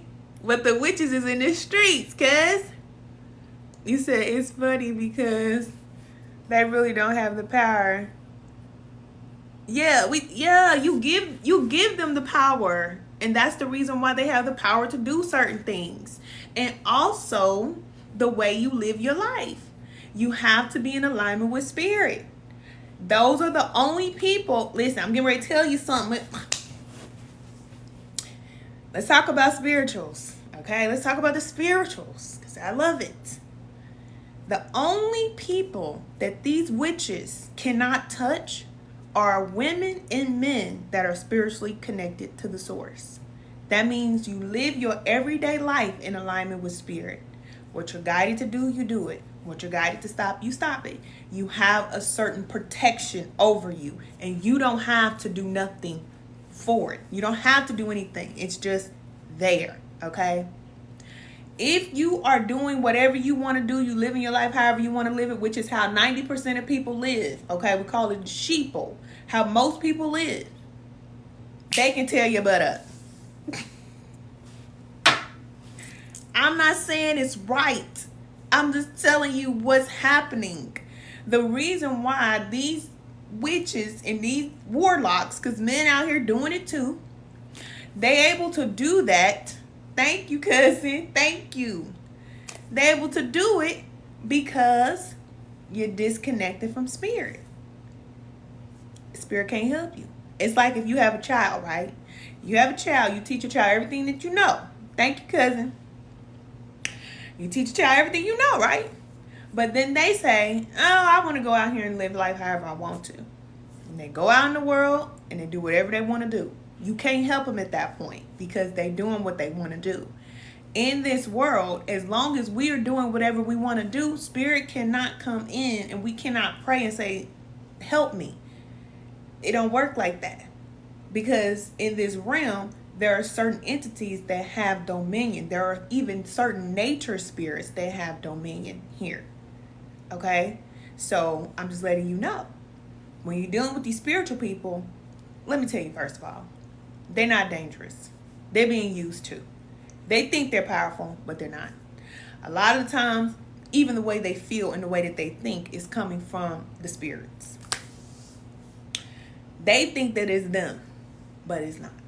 It's the spirits because they connected to the spirit and they gave over their free will to the spirit, especially if they're giving offerings. Dang, boy. I'm letting you have it today. I'm letting you have it today. Whenever you're giving offerings, whenever you're connecting to entities, you are building a relationship. Okay? And a part of that relationship that people don't know, because that's why I told you on the spiritual path, you don't know what you don't know that you don't know yet. A part of that relationship is that they have the ability to possess you. It's the same as if you go to the store and you get some alcohol. You go get you something to drink. You just think you want to go get you some alcohol and you're going to drink it. You give spirits permission to possess you. Okay? And that's just what they do. So don't be afraid of them. Okay? Don't be afraid of these witchy poos. What I'm going to tell you is this. The best thing you can do is get yourself right with spirit, okay? Do the things that you know you're being guided to do, okay? Yeah, I got a book coming out, but it ain't about spirituality. It's more about finding your life and your purpose and things like that. But I'll talk about some things when it comes to spirituality, whatever I can share, okay? Because some things I can't share, okay? Some things I can't because everybody's not ready for everything. But if I say it, then that's spirit because I'm connected to the source. And how do I know that? Because I've done the work. I've done the work. Hold on, cousin, right quick.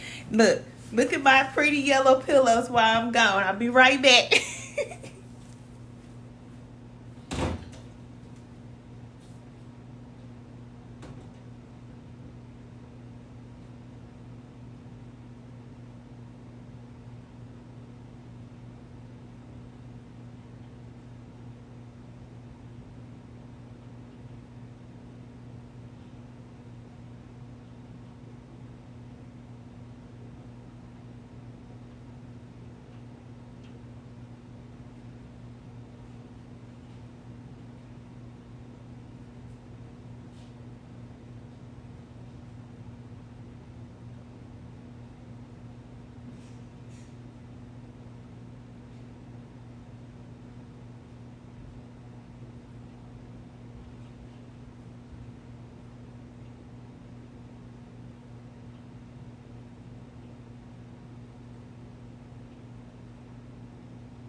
Okay, cousin.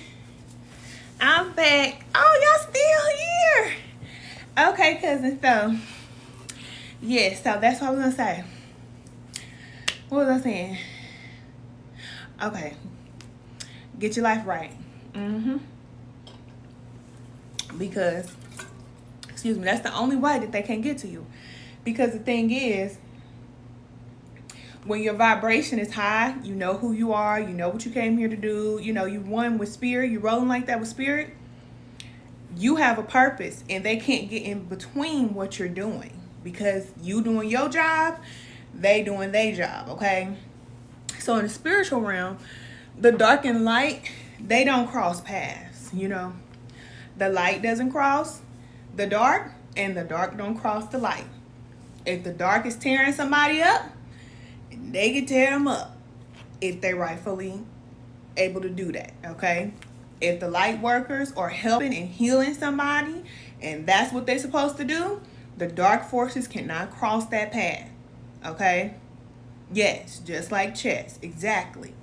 It's rules, it's levels to this, I'm telling you. So, when it comes to people who are doing the spell work and they doing all that type of stuff, I'm telling you, a lot of times these people, they don't even know that they're being used. They don't know. They feel like they're powerful. But they're not powerful because if they have power, then they wouldn't have to go to another source or another entity to get the power. You see what I'm saying? You should be able to do everything that you need to do from your own being. You shouldn't have to go outside of yourself to burn something, to do something, to go somewhere, to, you know, to do all these things in order for you to have a power that you were born with. You just have to connect to it. Yeah. But most people don't connect to it because I told you, Spirit, the Most High, is not connecting to people who just want to do whatever they want to do. I know. I did it for many years. And I was lost in the sauce. But there's a time when we go through that. I was lost and confused. And then even on my spiritual path, it's like I thought I knew what I was doing. I thought, you know, I was doing the right thing. And then come to find out, no. Not to say that it was wrong. I had to learn. But I was doing certain things that I was guided to do. Because I needed to go down a certain path to do certain things. And I'll just leave it at that. But, excuse me, on this path, you can never be sure. You never know. You just never know. You never know. You're working with the unseen realm. The unseen realm. And there are spirits that can, let's just say, they can pretend the same way you got people in your life that can pretend to be your friend. You think they your friend, whole time they gonna set you up, stab you in the back. That's what a lot of these spirits are doing to people. And people feel like, oh, these are my friends, these are my spirits, we locked in tight. If I need something, my spirit come through for me and this and that. Yeah, until they don't. Because there's certain entities, they're not loyal to anybody. They're for everybody. They don't care about you. They're not doing what they're doing for you because they care about you. They're doing what they're doing for you because they have a motive, just like people in the world. As above, so below. It's the same thing. There are spirits that will help you because they know that if they help you, now you owe them. That's a fact. You say, yep, it's different time. Yeah. I've been saying this for a while myself. Yeah, you know. You've been saying this all week. Everybody is out here playing checkers. Yeah. Man, they ain't ready for that big chess. That's what I'm saying. You know what I'm saying? They ain't ready for it. They ain't ready. And listen, I don't play around with them. I don't play around with them, and they don't play with me. Y'all do y'all thing, and I'm going to do mine. Don't bother me. I ain't going to bother you. That's how I go. I'm here to do my job. I'm doing what I came to do. And as long as I'm doing what I came to do, and I keep my hands clean, then I haven't violated anybody. And that's how you got to be, you know? And I'm not just talking about, like, keeping your hands clean as far as you're not hurting nobody. I'm talking about when Spirit, the Most High, guides you to do something, you keep doing it. You keep doing it. And it's different for everybody. It's different for everybody. It can be something as simple as the things that you eat. It can be something as, you know, big as, you know, disconnecting from a person, a family member. You know, Spirit will tell you what it is that you need to do. You got to be ready to do it.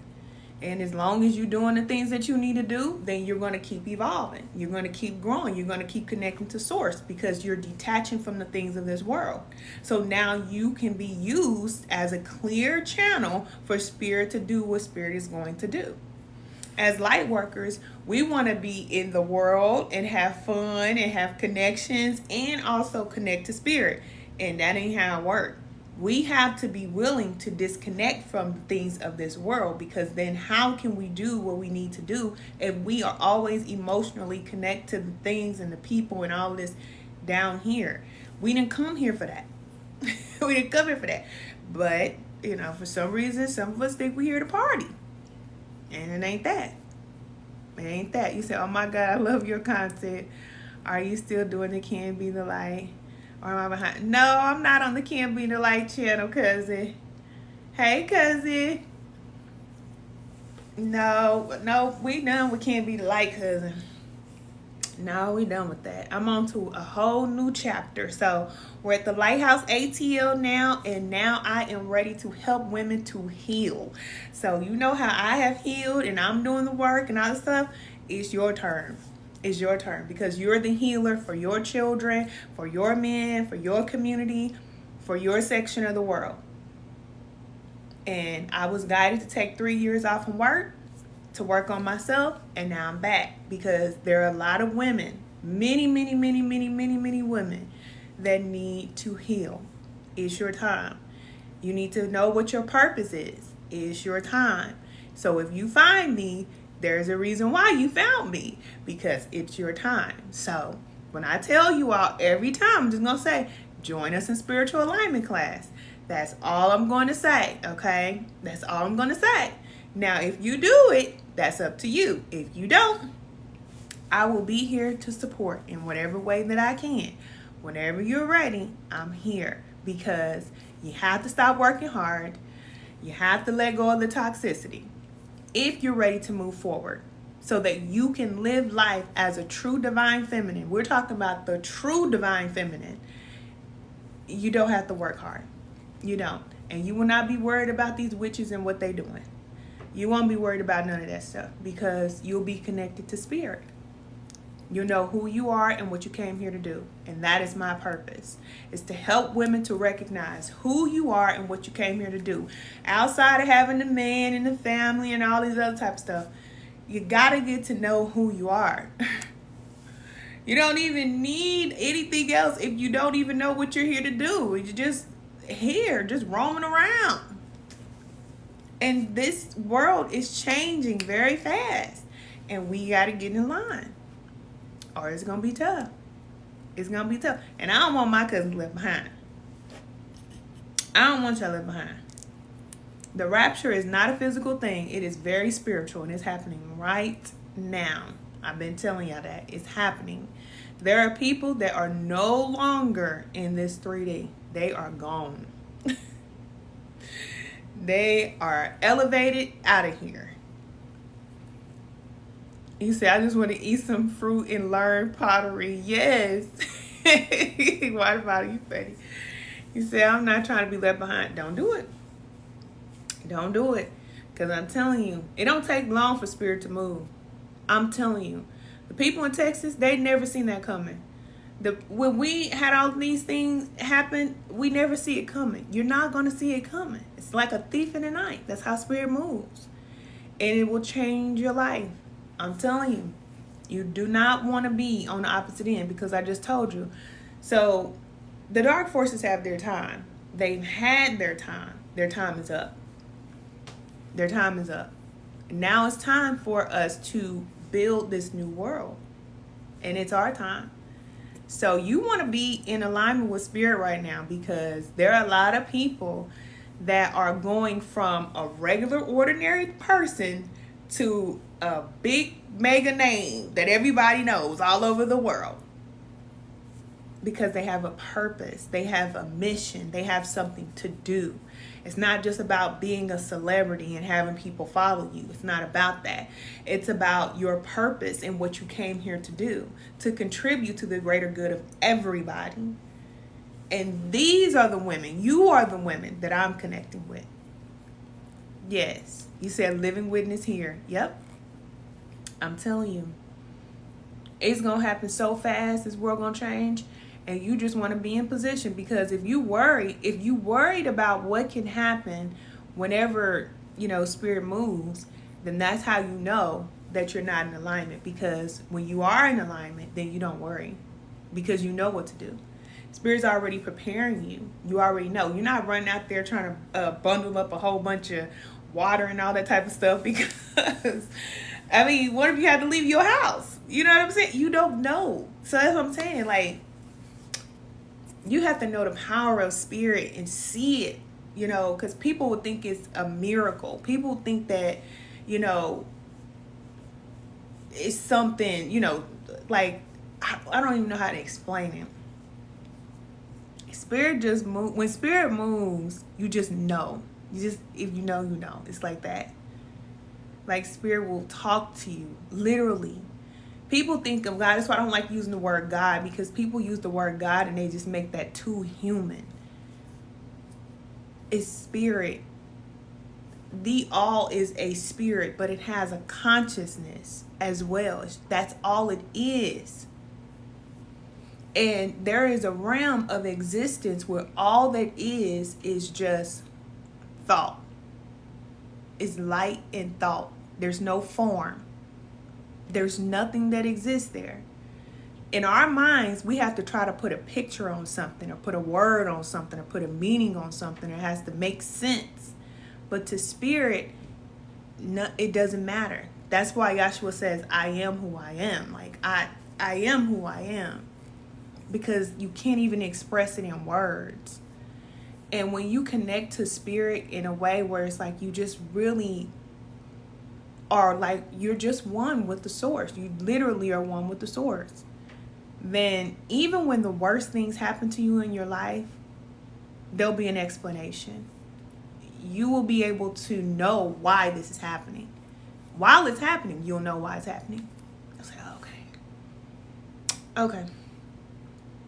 I get it. All right. That's my line, okay? I get it. Because I might not like it, but I get it. So then what do I need to do? And spirit will tell you what to do. What do I need to learn? And then you'll know what the lesson is. What is the purpose? And spirit will tell you. It's not nothing like, pray about it, this whole thing that we was taught. It's none of that. You will know because you're one with the source.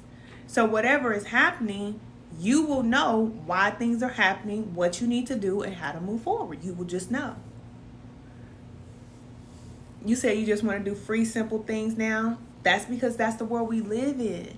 It's a new world. It's not the same. It's not the same. That working for money and that whole stressing and just trying to make it, that's over. It's over. It's over. It's over. It's taking humanity some time to catch up. Of course, you know, we're a little delayed. But we're going to get there. We are going to get there. And it's going to be beautiful. You said, yes, I've been hugging trees lately and walking in the grass and I feel different. Yes. Cousin, you the one who said you stopped working? Sin, you've been out there hugging trees and walking in the grass since you stopped working? I did the same thing. I did. I spent the whole year at this one park that's right by my house. Oh my God. I spent the whole year, like literally weekly at this park. You said some children were indeed left behind. Yeah. Everybody ain't gonna make it, and we gotta be okay with that, you know. Spirit knows that. Spirit knows that. And that's another reason why we have to learn how to detach, because everybody won't make it. And if we feel like everybody should, then now we're trying to play God, and that ain't how it works. That's not how it works. You said, I decided to let my gifts take care of me. Yes, cousin. Oh my goodness. It makes me so happy. Okay. I love connecting with y'all because, you know, in your everyday life, people don't understand. They don't get it. They feel like you need to go to work. They feel like, what are you doing? But like I said, you just can't explain it. It's just something in you. It's just, it drives you, and you just do things that don't make sense. It just don't make sense, but it works out. It just works out. You say your parents, yeah,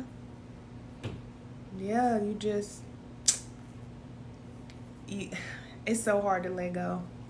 I know. You said no, for real. They don't understand. They don't understand. They don't. But it's not for them to understand. It's not. What they say, it ain't a conference call. That's what they said. When God called you, it ain't a conference call. No, it's not. It's not a conference call. It's a one-way call. It's between you and Spirit. And only you know why you do the things you do. And it ain't for everybody else to understand, but they'll see. They'll see. They'll watch your life. And even when you're down, you know, or it seems like you're down, they'll think that you're down, like for the count, and you're out. But they thought the same thing about Joshua too, right? They thought he was down for the count too. He wasn't ever going to come back either. And then when he got up, he had all the power. And that's what's going to happen to you. After you go through that initiation, and that's another reason why I'm here, okay, ladies? When you go through spiritual initiation, you're going to need support because you're going to go down. I went down for a long time. And all I had was Spirit because, of course, I'm a guide. So I didn't have support. But I'm here because I know that there are a group of women. You are going to need the support. And I'm telling you, when you go down, people are going to think that you're not going to get back up. Like, even now, people think, like, what is Can doing? Like, you had a whole channel with, you know, all these thousands of subscribers and, you know, this and this and that. What are you doing? We needed you here and this and that. But I have to follow Spirit. I don't follow what people tell me to do. I don't even listen to my own parents. I'm a rebel. I'm rebellious. You know, that's the Christ energy though, right? I don't know these Christians that's all kumbaya. You know what I'm saying? It's just, that's why I say I can't never say that I'm a Christian, because these Christians is too comfortable. They too happy.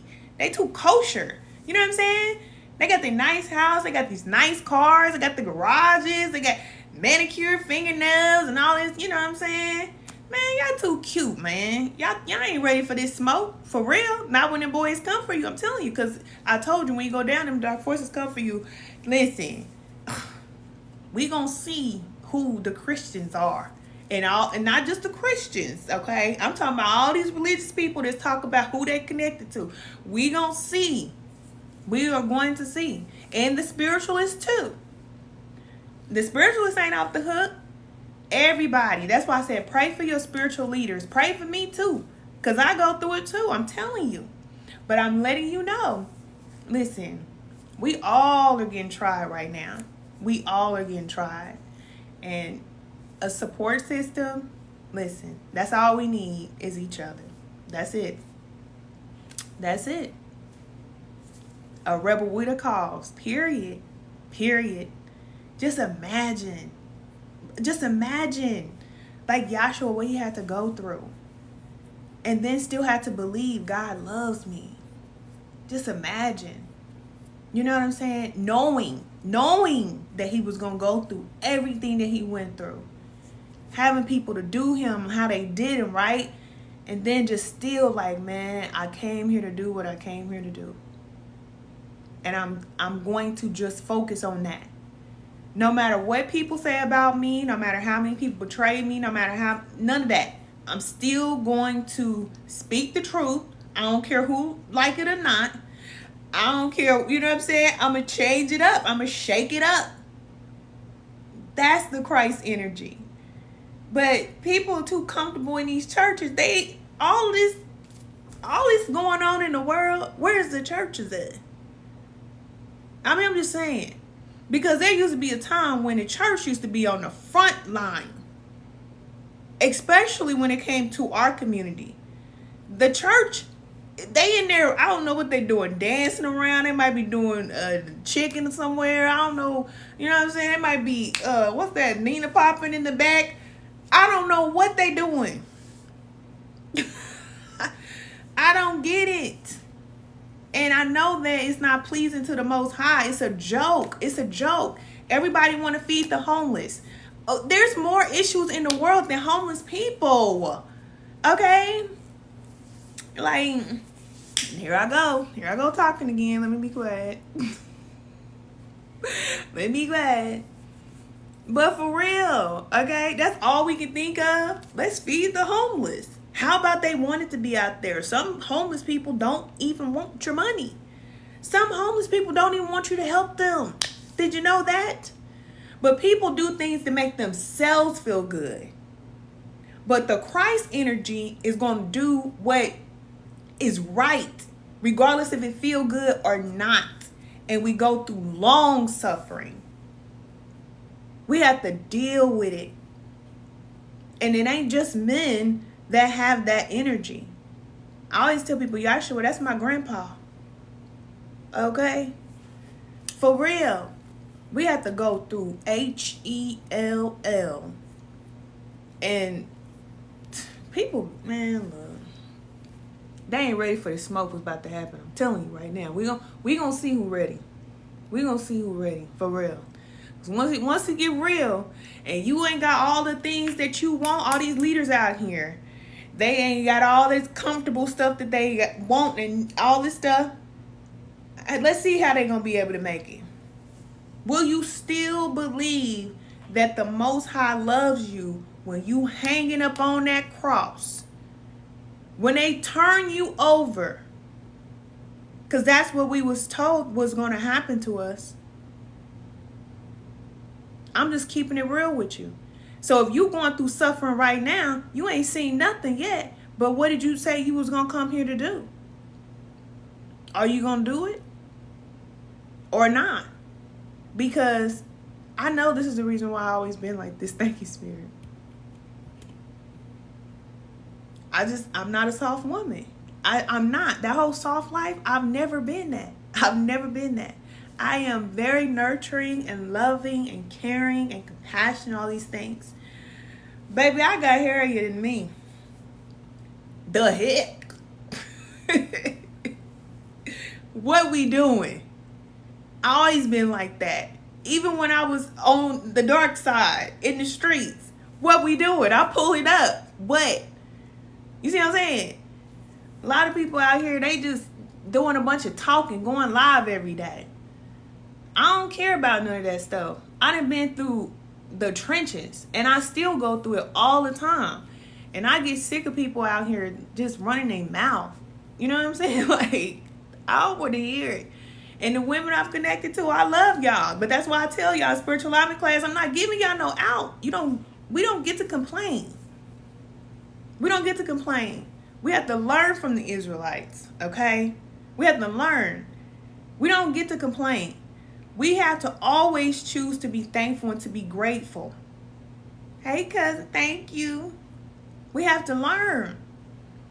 Because even though God ain't giving you, or the Most High ain't giving you a steak dinner because you're going through your initiation or you're going through a tough time, if you got some crackers and some peanut butter, you better spread it. You better spread that cracker and peanut butter on that thing. We let this world give us everything and say, oh, this is how life should be. You should have everything at your hand and your fingertips. Meanwhile, the whole world is going upside down while you over here kosher. That's what they did to us as Americans. We got everything. Literally, we got everything to distract us. So when you start connecting to spirit, spirit will take things away from you. And it will be the things that you love. So when you say you love something, you better say, oh boy.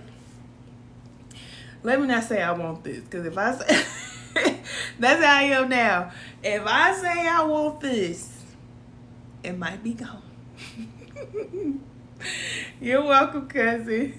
You say you are appreciated. I'm telling you what life is. I'm telling you, life ain't nothing but school. It's initiation, it's trial, and then it's tests. And it's those of us who pass, and it's those of us who don't. And only Spirit knows who was created to be able to withstand. It ain't about having everything you want. You ain't gonna get your mama. You ain't gonna get your daddy. You ain't gonna get your friend. You ain't gonna get the food that you want every day. We gotta get that out of our mind. That is not life. That's distracting us. No, you're supposed to go without. I have to tell my own children this, and that's tough because my children, their father passed in 2020. It was hard for me to explain to them, listen, in life, nobody gets a perfect childhood. Nobody that you meet is going to say, my life was perfect. Everything is great. If they say that, they are lying.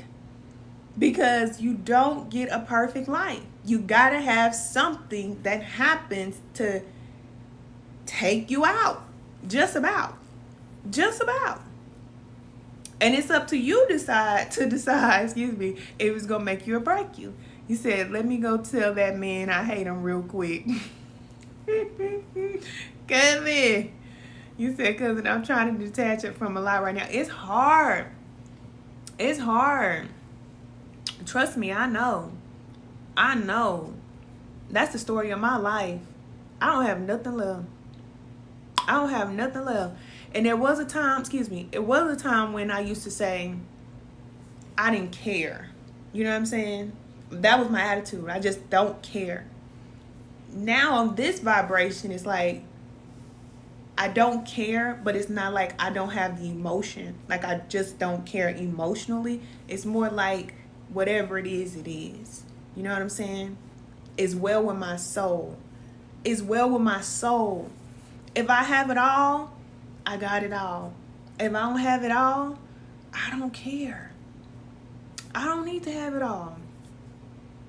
Because I can make it regardless. I'm going to be good regardless. And the good news is, I'm about to be out of here one of these days. We all are going to be out of here one day. And so that's how the ancestors used to make it. Man, we on ancestor time. I'm talking about the real thoroughbreds. For real. Just thinking about the things they went through. Just thinking about like Joshua. Like, man, I'm cut from that cloth. If I gotta go, then I gotta go. But I'm going to go for righteousness' sake. I'm going to go out doing what I came here to do. Like, even back in the day, like with the civil rights movement, they went to jail. A lot of them were felons. They was like, what? You know what I'm saying? Like, what we doing? That's what I be on. And it's like, everybody just be doing a bunch of talking. I just be like, man, especially these men. Talking about, I feel. I think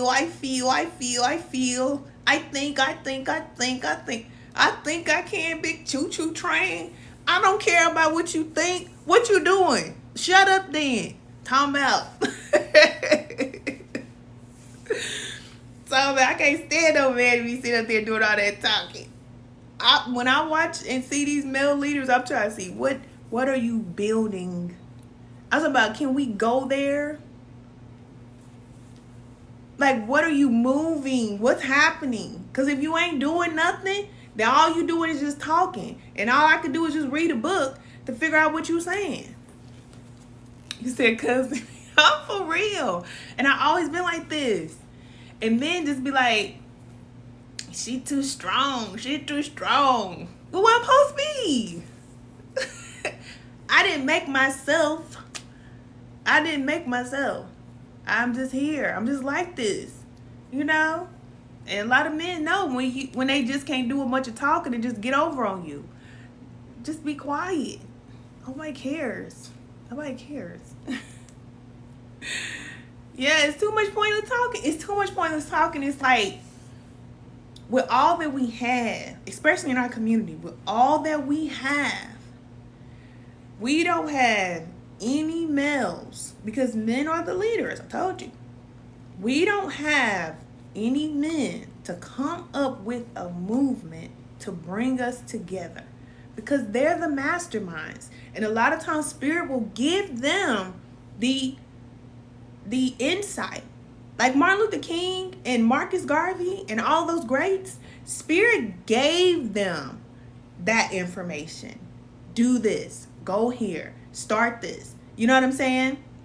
But if Spirit ain't giving them that type of information and connection, you're not qualified. They're not qualified. So go and get your little building and just go sit down, because you ain't about no world movement. You ain't moving the world. It takes real power to do that. And when you get in power, you better hope that you qualified to be there, because you'll be like them and be out. That's what it is. Yeah. World changers. I know Creflo Dollar got World Changers Church.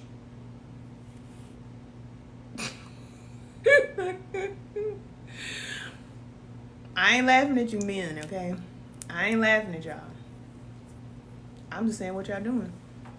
I'll come and support. I'll pray with you, everything. I'll support. But that's the reason why I couldn't stand the conscious community. When they was thick back in the day, every time I hear them talking and on the corner talking and reading a bunch of books, I just want to throw up. It used to make me so sick. And not only did they sit there and do all this talking, then they had the nerve and the gall and the audacity to start arguing with each other. I just want to take that microphone and just clock them all upside their head. Shut up. We got work to do here. And a lot of men want to be us, I swear. Might as well. They might as well. If I hear my soft got ear, I've never heard a man say soft got ear yet. I've heard about it, but I've never seen the man. Send me the link, okay? Send me the link, cousin. Because I need to see the soft guy man. The men that's in a soft ear. I need to see what they look like. I got to see what they look like. I think the reason why I'm so over it is because we have to work twice as hard. As women, we have to work twice as hard for every single man that's not on his square. Then we have to pick up the slack, and we can't do it. We cannot do it. Oh, what was the name of the high value man? Oh, what was his name? What was his name? I know you're talking about the one who used to cross his legs up. Yeah, the one that passed. What's his name? I know you're talking about anyway. But I'm going to tell you something about him. I'm going to tell you something. His purpose was great. His purpose, I'm going to tell you what his purpose was. He was supposed to be helping men to be men. That's what he was supposed to do. And I'm going to tell you what Spirit told me. He was supposed to be helping men to learn how to be men. How he started getting on the women. How he flipped the script and started doing what was popular and what worked. That's on him. But when you abort the mission, then you're no longer needed. That's what happens to leaders. Whenever you get in a leader position and Spirit gives you something to do, yes.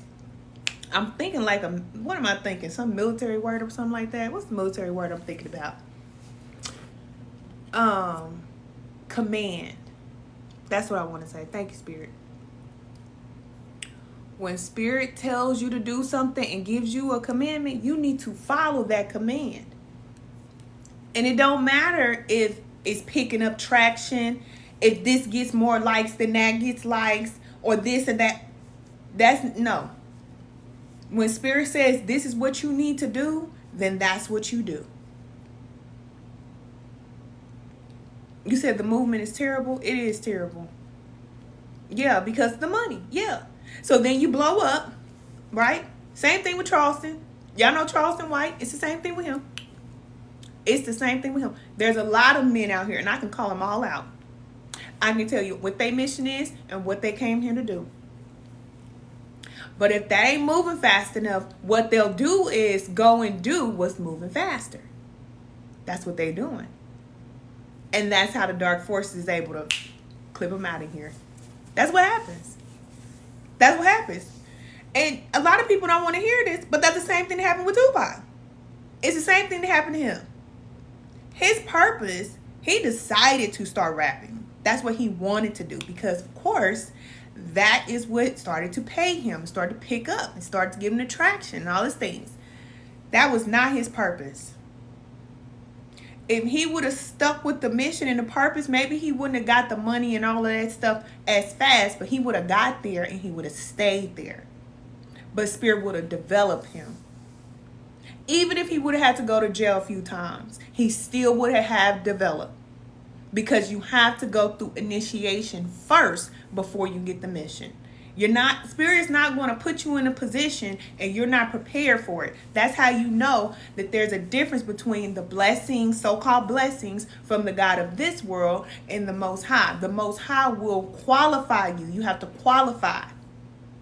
The God of this world will give it to you and give you everything, and you ain't ready for it at all. You ain't ready for it all. You get it all, you lose your mind, you feel crazy, you start smoking crack, and you're done. Goodbye.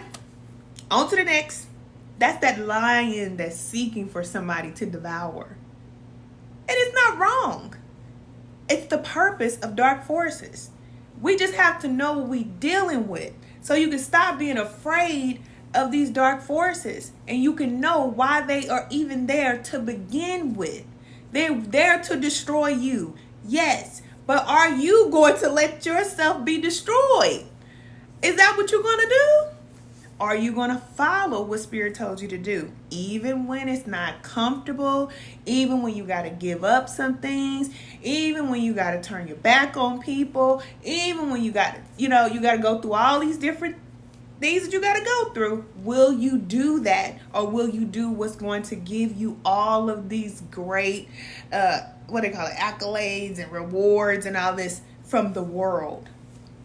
Because once you get the world system and you are known as somebody great in the world, you already got your reward. That's what Spirit says. You can't serve two masters.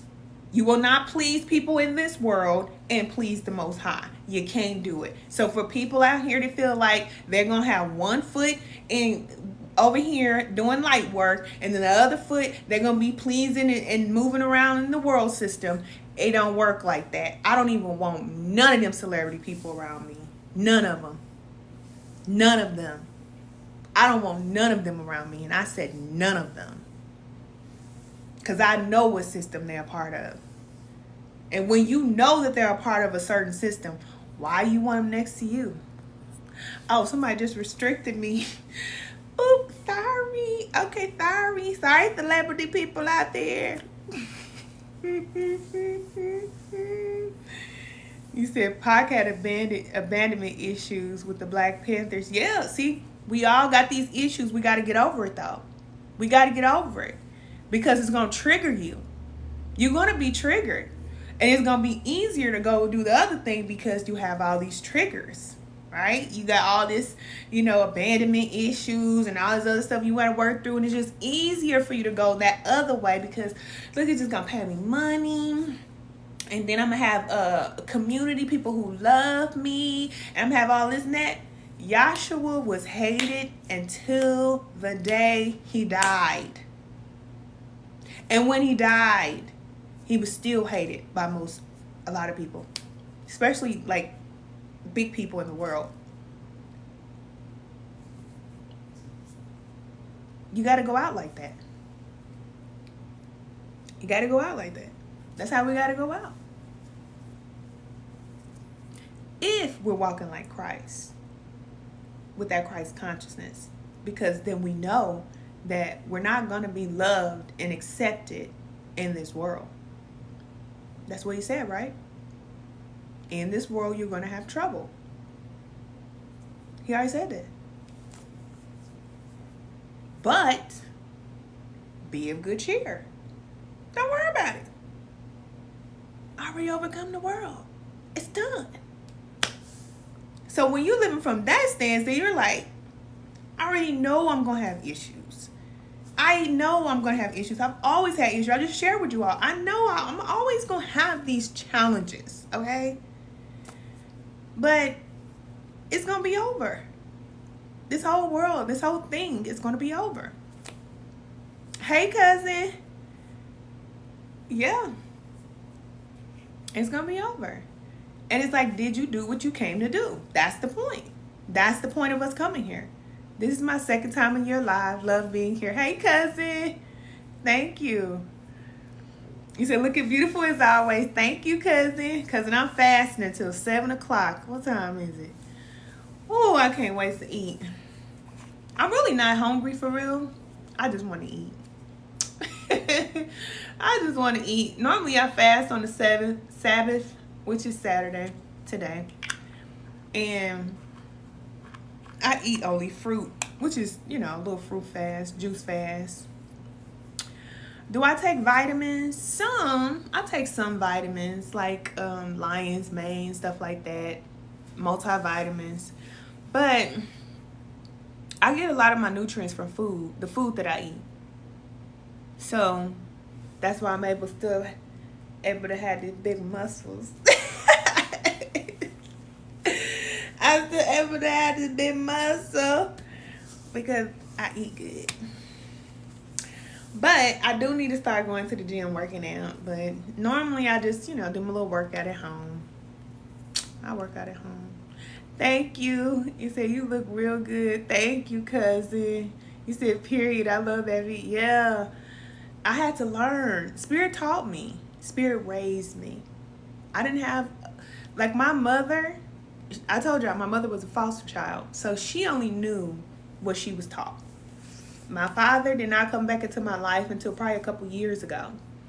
Everything that I know is because of my creator, your creator, the source. That's who raised me. I am guided by the power of space, the all, spirit. And that's all you need. And when that is enough, then you got everything. You'll know how to eat. You'll know how to dress. You'll know where to live. You'll know everything. You'll know who you are. You'll know about your past life. You'll know about your future. You'll know. Thank you, cousin. You'll know about every single person that come into your life, who they are, what their purpose is, and their motive. And if they do something that, say, is harmful to you, there's something that you need to learn from that experience. And it's just an experience. And Spirit will tell you that too. You needed to learn this. You needed to tighten up here. You need to be this way. Okay? Everything works for our good. That's what that means. It doesn't mean that you're not going to experience hardship. I think that we think that at some point we're just not going to experience hardship when we get to the other side. And that's because on a soul level, we know that there is a reality where we don't have these issues, because that's where we come from. We come from the spirit realm. So we didn't have all these issues and things like that in the spirit realm, but we're here now. So now we have to adjust. And a lot of us still believe that it's going to be this kumbaya situation, and it's not.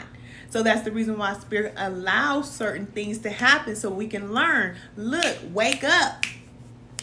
You're still thinking that it's all love and light and kumbaya. It is not. You're down here with the wolves, baby. You're in the trenches now. You're going to go through some tough times. It's going to happen to you. You're going to get some nicks and bruises and some scars.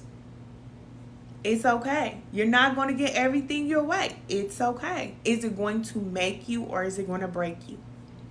Some people it will break. Some people it will make. Yeah. You said I heard. Okay. You said I heard you. Okay. You do have to stay vigilant. You do. Because that's all you can do. Because you have control over your mind. That's all it is a mind game. That's all life is. And if you're able to control your mind, then you can control your reality. You can control how you feel, even how you feel. So, listen, somebody can come and smack you right now inside your head. Smack you across your face. I know a lot of y'all gonna say, heck no, I'm getting ready to knock this person out. You hit me inside my head. You could do that. Or you can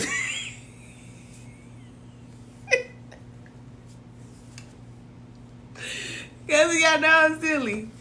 Or you can say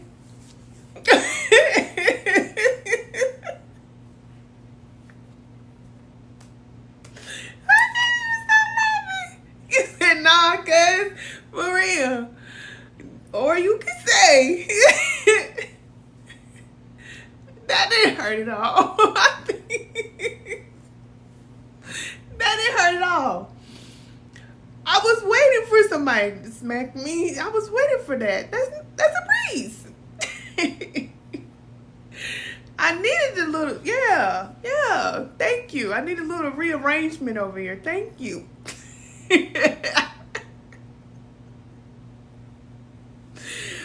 Oh, cousin. I'm laughing, but you get what I'm saying. You know, you can walk, and I know this because, listen, I have tested this. Not that somebody smacked me. When you smack me, baby, listen, I got these guns. I will knock you out. No, just laugh.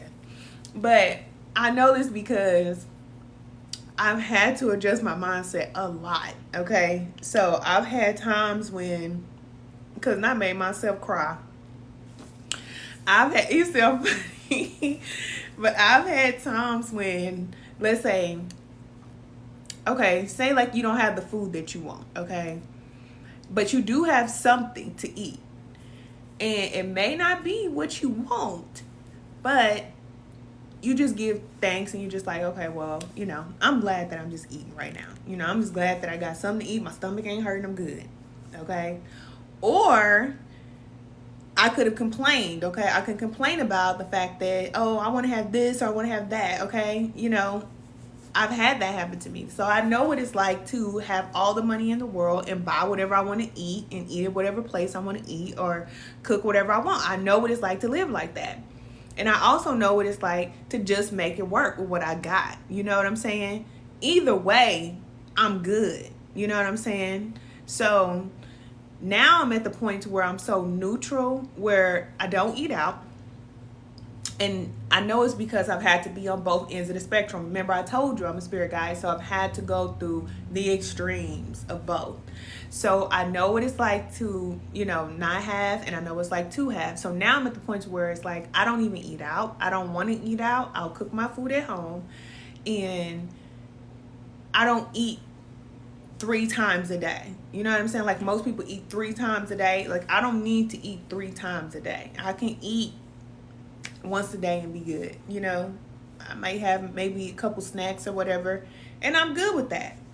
But I had to go through, like I said, I had to go through those things. And in those times I could have been like, well, you know what, Lord God, I don't understand what's going on here. I'm mad because I should be able to eat like them, or I should have this. I could have been like that. But I'm like, you know what? I'm grateful for what I have. And whenever you're grateful, then guess what? It increases. You'll get more than enough. And then when you get more than enough, then Spirit is watching you to see, what are you going to do now that you have more than enough? Are you going to go back to eating all of this food until you're stuffed? You know what I'm saying? Or now that you have more than enough, are you still okay with just eating what you need? Spirit is testing us. That's why I said that God is good thing, whatever that is, babe, we got to get that out of our head. We got to let go of that. We got to throw it in the trash, flush it, or whatever, because the God I know is going to tear you up. Tear you up. I'm telling you, you ain't gonna know if God loves you or not by the time God get done with you. I'm telling you what I know. It's so real. It's so real. But just imagine how Yahshua felt. That's why I always say that. Just imagine. You have to go to the cross. Up there on the cross. Still saying, God, I know you love me, Father. Thank you. Thank you. Thank you. What? What kind of person? What? That takes a certain level of, man, that's not even human. That's beyond human. You can't even be in your human body at all. That's what I'm telling y'all now. It's best to learn how to discipline your human body. Because what we're about to experience, your human body is going to go into shock if you always got everything that you want and you don't know what it's like to go without. If you know what it's like to go without, and you can pull from back in the day when you had to go without when you was a child, then you're going to be all right. But if you feel like you deserve a better life, you deserve to have this or that, we don't deserve anything. We have to remember that humans, we are the ones who rebelled against the Most High. Did we forget? I think we forgot. That we decided that we wanted to live like this. So we've been turned over to our desires. And it's like, we get everything we want, we're still not happy. This world gonna go up. And a lot of people ain't gonna be able to handle it. So if you're struggling now, it ain't nothing compared to what is going to be in the future. This is nothing. This is nothing. Nothing at all. Be thankful. Be thankful. You always got something that you can be thankful for. Be thankful. Because it's going to come a time when these comfortable lives that we live, we won't be living like this anymore. And I don't think people understand that. Because we're just, right, eating, drinking, being married, living our lives. But people who know, you know, because you feel it inside, like something is going to happen. Something is about to change. You feel it inside. And as a guide, I'm here to not only prepare you, but to help you through it. You said, listen, cousin, I got it. I ate now. You said now you on swole. Cause you done ate yourself swole. And I did say done. And I did say swole like you. Cause I said I done ate myself swole. Oh. Hey. I done been there. Look, me and my friend used to go out to eat, baby. We had so much food on that table. And sit back like, God dang, we should never ate like this. Shoot, we should never ate all this food. Can't even get up out the booth. We so full. I can't get up. Then 2 more days later, you want to go back out to eat again? Yes, that food was good. Yeah, you said stomach hurting and tired. Yeah, let's go. Let's go back out. Yeah. Be back in line again. Baby, I told y'all to be on both sides. That's why I can't judge. Because I know what it's like. I know it's like, baby, you'll eat so much food, you'll be like, ooh wee. But in a weird way, it makes you feel good. I'm not one of them healthy type people that don't get it. I get it. Remember, I lost 70 pounds. So I was on that end. Some people talk about health and how you need to be healthy. They don't know what it's like to be unhealthy. They've been healthy. I know what it's like to smoke, drink, eat. Smoke, drink, eat. Smoke, drink, eat. So I know what that's like. Yeah. Yeah, it's some, yeah, you know, you said for real. It's some healthy people, they be like, oh my God, I can't believe that they're eating like this. They just so dumb, they don't get it. Don't you understand what that food is doing to you? Yes. Yeah. Or no. It don't really matter. Because at a point in your life, it's like you don't really care. All you want is what you want. And some people don't get that. Some people, you know, that's what I say. Listen, people can be disconnected. Disconnected from the struggle. They don't know. But I know. Oh, I know. Very well. And my daughter is, 17? And I just lost her baby weight a couple years ago. She'll be 18 this month. Shout out to me. Okay, shout out to me. Sidebar. I got 2 high school graduates, okay? But I didn't lose the weight from her until, 2022? She was born in 2006. Don't play with me. Don't play with me. I know how to eat, and I know what it's like. And it's good. It tastes good, and it feels good. Even when it hurts. Even when you eat too much and it hurts, it still feels good. But I also know what it's like to be on this side. Okay? Like how I feel in my clothes, you know? I like that I don't have the craving to eat food like I did before. I used to crave food. Now I don't. I eat when it's time for me to eat. When I'm hungry, I eat. And that's the difference. Hi, Jane. Hi, Jane. So, you know, I know the difference. And I wouldn't trade it. But like I said, I had to go through both. So I know what it's like to be unhealthy. But I also know that there was a reason why I used to eat like that. I used to eat like that for a certain reason. And I didn't know that I was like holding on to so much trauma and things that I've been through in my life. And that was my escape. That was how I used to make myself happy.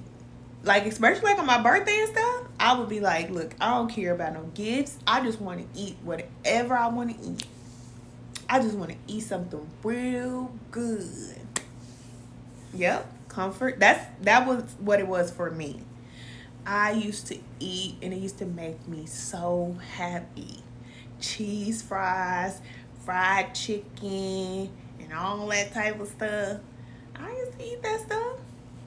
I did, but I was hurting. And I didn't know that was my friend. So when I was pulling up at them drive-thrus, I was gonna go holler at my friend.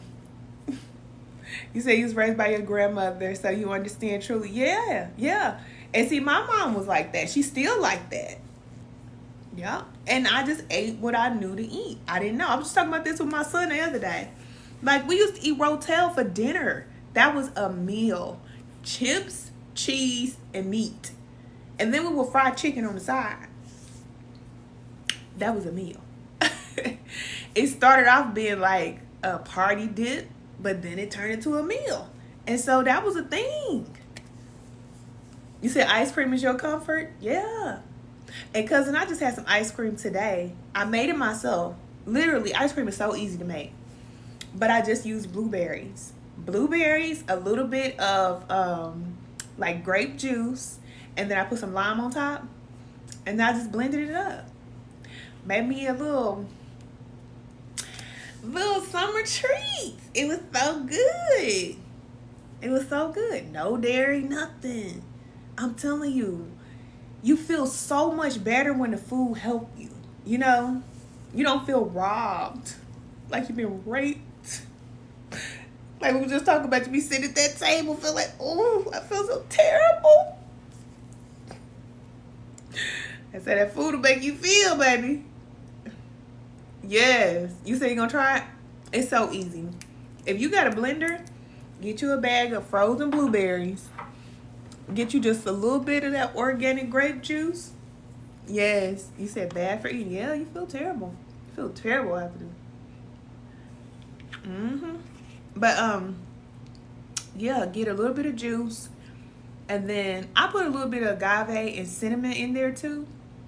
And then once you take it out of your blender, if you have one of those bullets, then it's going to be just like a little circle. So you just put it in your bowl, and then you squeeze the lime juice on top. Ooh. I was thinking about, okay, I'm going to share my idea with y'all, because I know I probably won't do it. But if you out there, you want to do it, you can do it, because we need more, okay? So I was thinking about coming out with an alkaline ice cream stand. Because we don't have any. So people can come up to the stand or to the ice cream shop or whatever and get some alkaline ice cream, because that is alkaline ice cream. And baby, I was smiling from ear to ear while I was eating this ice cream. I'm like, why am I so happy? I think it's because of the berries. Berries just make you happy, and that's a cheat code. If you ever feel down, get some grape juice. Get some organic grape juice and drink it. And like put some ice in. If you got some crushed ice, put the crushed ice in there. Put the organic grape juice in there and drink it.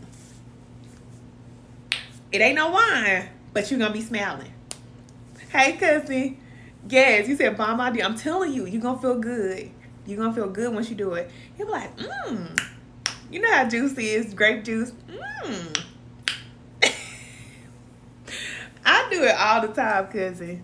Or if you want to be real fancy, you can put like your frozen blueberries, put them in your cup, right? And then just pour the grape juice on top of that. Drink the juice and then eat the berries after you get done. Put a little lime juice on there. Ooh! You gonna be so happy. That's my drink. Yeah, that's my drink. I be drunk. Yeah, you said good AF cold. It's cold. It is so good. Like in the summertime. Ooh, baby. I'm telling you. It's next level. It's next level, I tell you.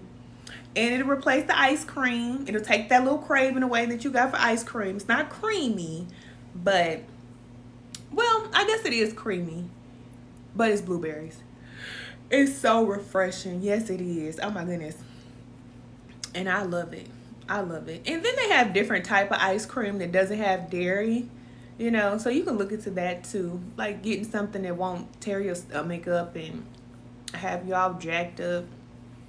You said it sounds delicious. I got some frozen fruit in the freezer. Yeah, you can do it with any fruit, because I heard Kim say that she did it with like strawberries and I think mangoes, frozen strawberries and mangoes.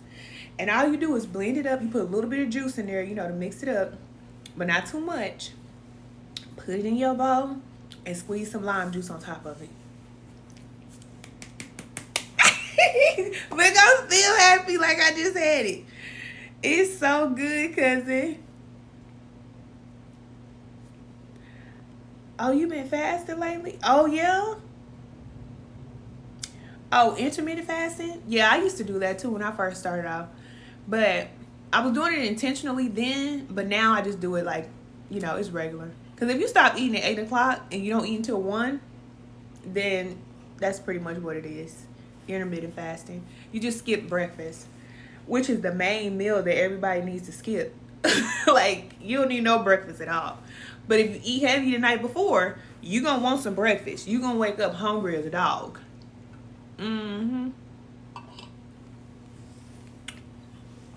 Baby, you're going to wake up hungry, ready to eat bacon, eggs, or cheese, or whatever. But if you stop eating and you don't eat so heavy, then you won't even be hungry in the morning. You can drink your smoothie or eat something like I was just telling you, like the blueberry drink, and get you, maybe a handful of little seeds or nuts or something like that, and be done until lunchtime. Any advice for a homeless person who doesn't have a kitchen to cook and have to eat at all? Oh, cousin. For a homeless person,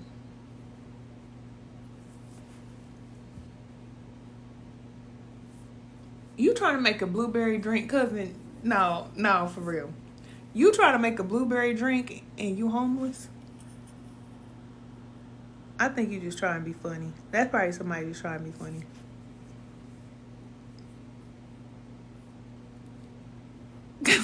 I'm like, what? Any advice for a homeless person who doesn't have a kitchen to cook and have to eat out all... Oh, you have to eat out all the time. Because you in the trenches. That's what I was telling you about them trenches. I've been like that. There's been times when I had to eat out all the time because I didn't have a kitchen, or I didn't have a place to eat, or I didn't even know what to cook. So, you ain't gonna be able to do that right now. You only can do what you can do. If you don't have a kitchen to cook and you have to eat out all the time, then that's just what you got to do. But go to the grocery store. If you can go to the grocery store and get you some healthy snacks, you know what I'm saying? Get you some healthy stuff that you can keep, like fruit and stuff like that. That will last for a few days out. You don't even need to refrigerate that. So if you go buy you a bag of apples, or you go buy you like some cucumbers or something like that. Well, I think cucumbers they keep. No, they don't refrigerate cucumbers. No. Let's see. They have oranges. You can get oranges. You can get dates. I love dates. You can always keep those with you. You can get like the trail mix with the seeds. Not the one with the sugar. Get the organic one. You can get a real big bag of trail mix and just keep that, because that'll hold you over. Because really, if you are homeless, then you probably don't eat a lot, and nobody should really eat that much anyway. But to hold you over until you eat your big meal, then just get you a bag of that trail mix with the seeds and the nuts in it. Like it has almond seeds. It has like cranberries, dried cranberries and stuff like that. Not the one with the sugar and stuff like that, but with the dried fruit and the dried nuts, it'll hold you over. Don't eat a lot of it though, because you don't need a lot of nuts, but it'll keep you full for a little bit. Get that. Get you some like some oranges. I would suggest oranges or apples. Anything in the produce section. Bananas. You can keep bananas with you, and just keep them in your bag. Yeah, but fruits and vegetables help. Yeah. Pecans. If you like pecans, yeah, get those too. Yeah, get those too. And just keep them with you. If you serious. If you're not a troll. Because you might be a troll. That might be a troll, y'all. Because sometimes you have troll people coming in here. But if you really want to eat healthy, then just get the food that, when you go to the produce section, get the food that's not in the refrigerator. Because you can keep it with you. And that goes for anybody. You can keep that type of stuff. And it'll last. Look, they didn't even respond back. I hope that I don't like when people say stuff like that, because then I don't know if they're telling the truth or lying. Y'all think they was telling the truth? Look, because there was like this homeless scam on TikTok where they were coming on like different lives and they were asking people for $4. You said, thanks, I'm so serious. I eat the same stuff every day because all the restaurants disgust me. Oh, okay. If you are serious, then just go to the grocery store. Like, go to Kroger. And you know what? If you eat healthy food, it's better for you. It's better for you, and it's cheaper.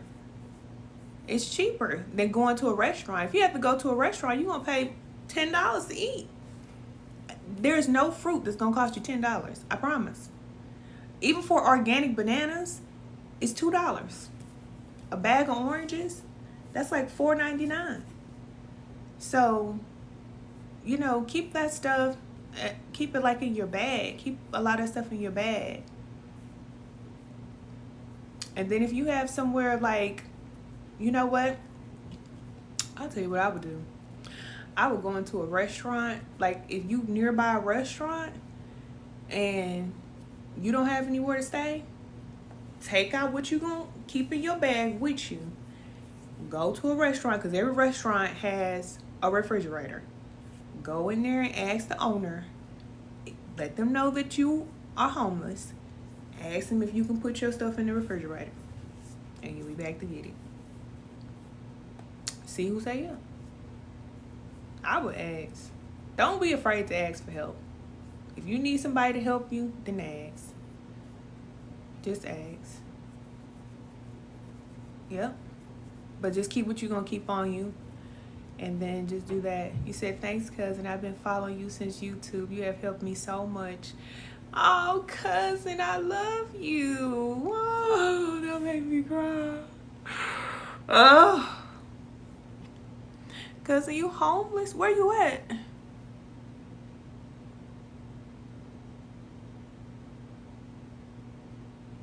Hey, cousin. Hey, Universal. You say you in your car? I've been following you since the YouTube days as well. Oh, cousin, thank you. Look, y'all gonna make my cheeks start puffing up. Thank y'all. Thank y'all for being patient. I know I was gone for a minute, but I really had to work on myself. But I'm back. There's no coincidence that you are with me now, okay? We're together now. We're never leaving each other. You said my sister put me on to you when I was going through a really rough time. Oh, that's how a lot of people found me. That's like, my sister told me about you. My cousin told me about you. I was like, look, we cousins. I'm your favorite cousin. What's cracking? What's up? I still can help you. So whatever you're going through, y'all know I do one question, so y'all can do a question. I'm about to open up doing one-on-ones again. But I want to make it reasonable where, you know, y'all can afford it, because I know everybody can't afford, like, a lot, you know, to have a conversation. But I think I might just limit how many people I talk to. That may be it. So I'm thinking I might just do like 2 or 3 women a month, because I used to do so many personals, cousin. I couldn't keep up. I couldn't. It used to just stress me out.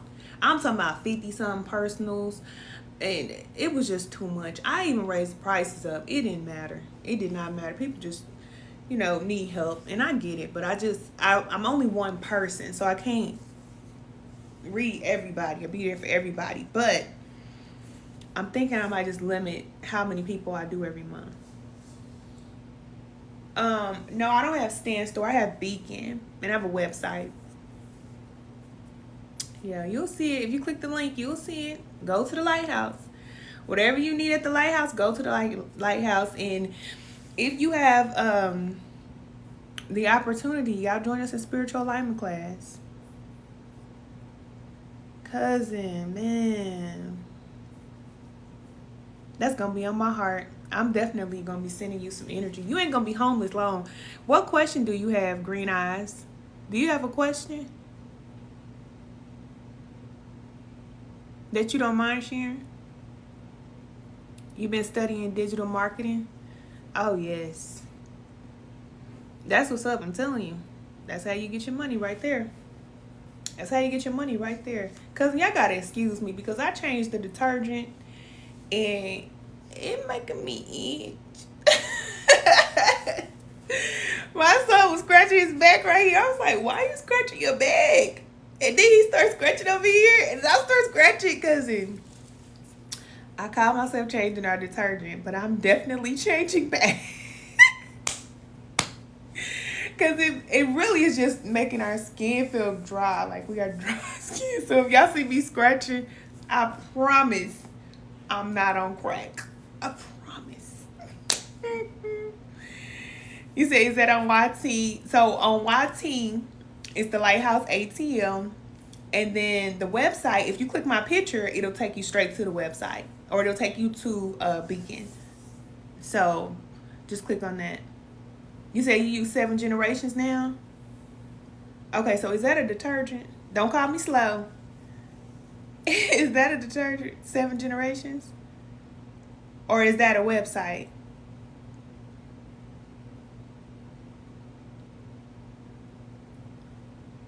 Oh, yes, it is. It's a detergent.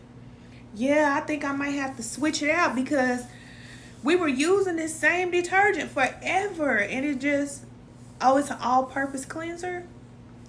Yeah, I was telling my son that I was like, I think we might have to switch over to like an organic detergent. We might have to make our own. I'm telling you, that's the world we live in now. Plant-based. Yeah, like, I might have to just make my own. And I was saying that too. Like, I want to make my own detergent, my own soaps. Well, I already make my own soaps. And I make my own creams and my own bath or spiritual bath kits, candles. Like, I make a lot of that stuff for us. But I want to make our own detergent. But I might try that. That 7 generations. I'm going to try that because we got to switch it up. I don't know what the name brand detergents is doing, baby. But me and my son, we've been itching, honey. I'm like, I don't like this. Yes, that's a great business move. Yes. You know, I can make a whole lot of things. Can do a whole lot. But it's just me. You know, I can't just do all that stuff by myself. I just cannot. And I'm not going to stress myself out about it. So for right now, I just make it for my family. And that's it. But I want to give y'all so much stuff. Like, I know I have so much that will help you as far as like healing holistically, like holistic wellness products and stuff like that. It's coming. It's definitely coming. Thank you, cousin. Green Eyes, where you at? What city and state you in? Yes, you said I already know. Yes, I got a lot of stuff planned for y'all. A lot. You said, okay, my question is, what does it mean when you dream something and it happens the next day? And you were being prepared? Oh, you're in Long Beach, California. Ooh, it's tough in California, cousin. Now, you know what? This is what I don't understand about people in California. Why y'all go to the most expensive place to go? You say your daughter... Oh, hi, cousin. Hi, my cousin. Hi, my baby cousins. Look, I got some for my baby cousins, too. Hey, girl. You said you can't leave home. It's hard. I thought you said you was homeless. She said, hi. Where y'all at, cousin? Universal Butterfly. Where y'all located at? You said I'm still... Oh, okay. Okay. You talking about Cali. So Cali is home. You can't leave home. Man, it's hard out here, cuz. I'm trying to tell you. Oh, you in New York? Oh, y'all in New York. Oh, I got cousins all over. I got cousins in California. I got cousins in New York. Hey, y'all. Cousin, listen. Now this is spirit talking. if you struggling in California, you may reconsider staying in California, because you can go somewhere else in a smaller town, smaller city, and it may be easier for you there. Have you thought about moving? Oh, she said to tell you she loved my glasses. Thank you, cousin. Look, it's a chill mode for your big cousin Ken today, so that's the reason why I got my shades on. She probably so cute. I just love little girls. They just remind me of myself when I was little. She laughing. Hey, girl. Yes, cousin. We're going to have to come to New York, because I need to get out of Atlanta. Because one of my cousins told me the other day, she was like, Ken, I think you need to go on a vacation. And I kind of got a little smart with her. And I was like, I don't need to go on vacation. I vacation every day. But really, I do need to go on vacation. I need to get out. I'm going to live my life. I'm going to New York or Cali. You said, yes, you was thinking about Texas. Okay. So you was thinking about Texas. And, okay. So, can I share something with you, Green Eyes? Do you mind if I share something with you? Because I feel like, okay. So before this happened, before the situation happened, before you became homeless, there was a warning or some type of messages, or, you know, Spirit was preparing you, letting you know that something was going to happen, that you need to transition. You needed to make a move, right?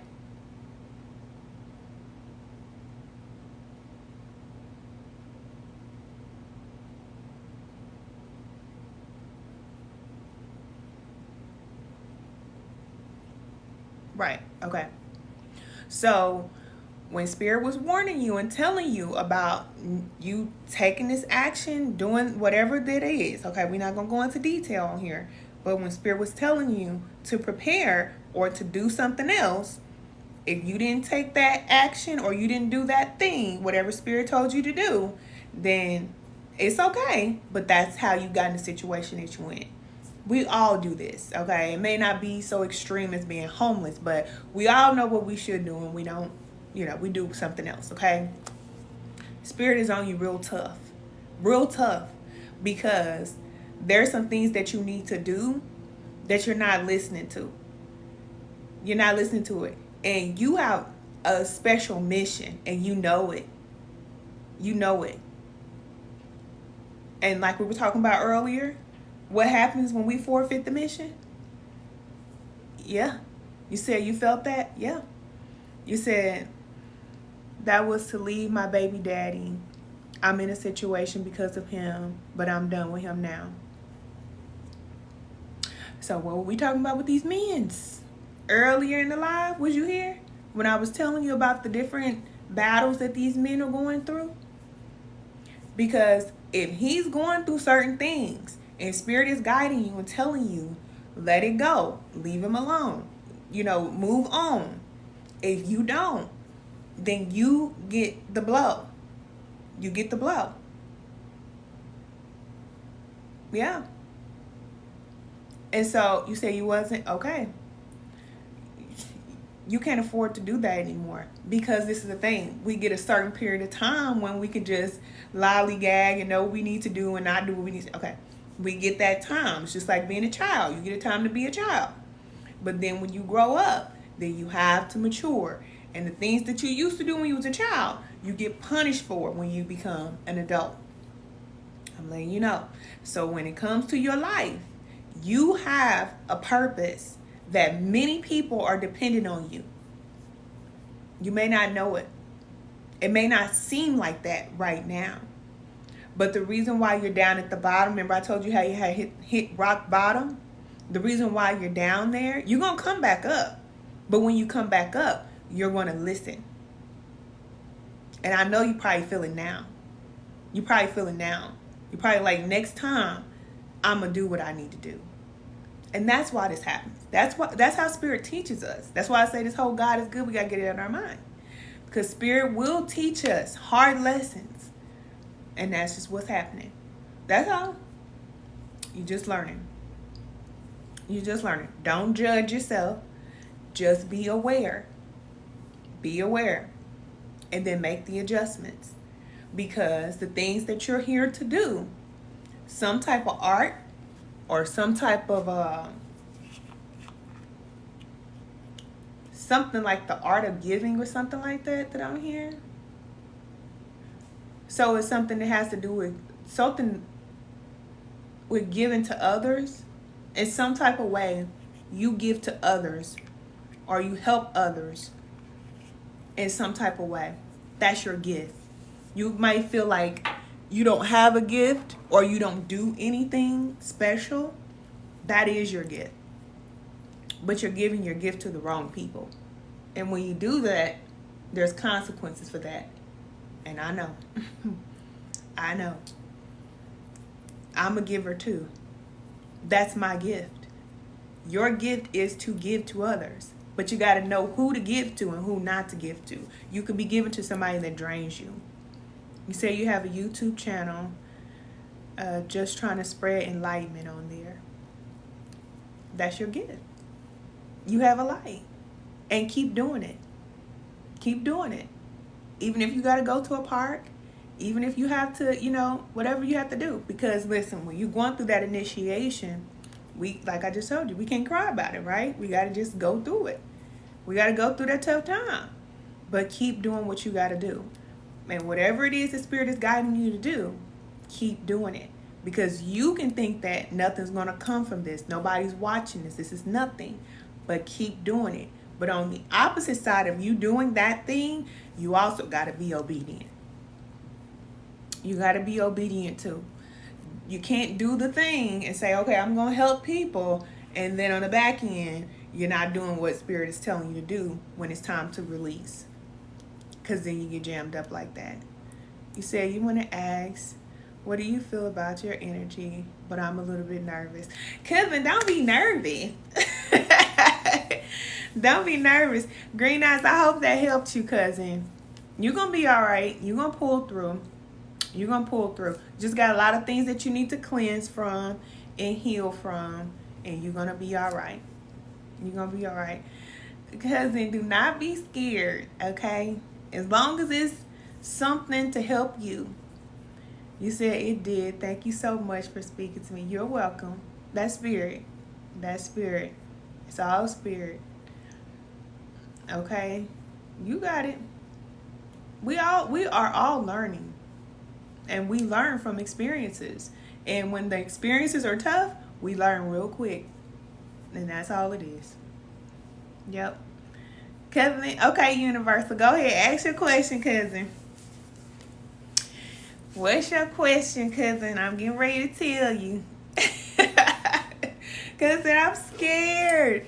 What are you scared of? The truth? No, seriously. I have heard people tell me, like, Ken, don't tell me. Like, my brother's one of the type. He's like, don't. I don't care. Don't tell me. He's like, don't tell me. You want to know why? The only reason why people say that is when you hear the truth, you're now accountable for what you know. That's why. So let's see. You say your daughter keeps telling you to tell you that she's a dinosaur.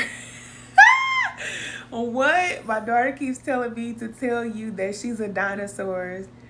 Don't know what that means, but I said, okay. Because you a dinosaur? Me too? Can't you tell? I mean, I got my glasses on. That's probably why you can't tell, but I am too. Tyrannosaurus Rex. She laughing. That is too funny. That is funny. Okay, so what's the question? Tell me what the question is. Tell our cousin to quit making me laugh. Our baby cousin making me laugh, y'all. Tell her she a dinosaur. My daughter loves dinosaurs, and she is not little. Okay, my daughter is. I told you she's about to be 18. This girl loves dinosaurs. I don't know what it is about her and these dinosaurs. I'm like, girl.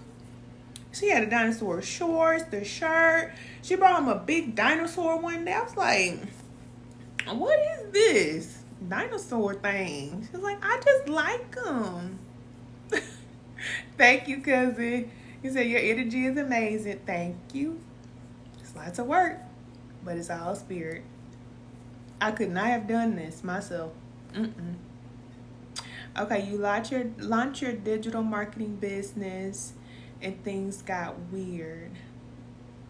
Oh, I love her too. Tell her I love her too. Okay, so things got weird. So what's your question about the you don't have to tell me like specifically, but what do you want to know about your business?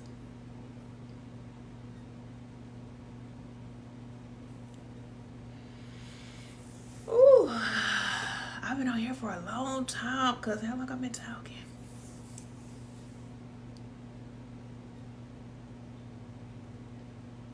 I know you have to type it. I wonder if you said I'm feeling funny about family. Don't know how to move around them. Okay. So that's related to your business?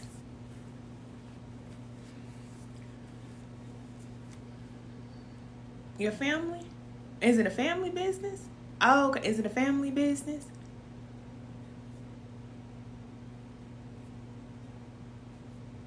Yes, it's a family business. So I know I can't help everybody, but I'll try to do my best. Yeah, but okay. So I'm hearing like what's for you is not for everybody else. Excuse me. Thank you, Spirit. But that came through. You said it's hard.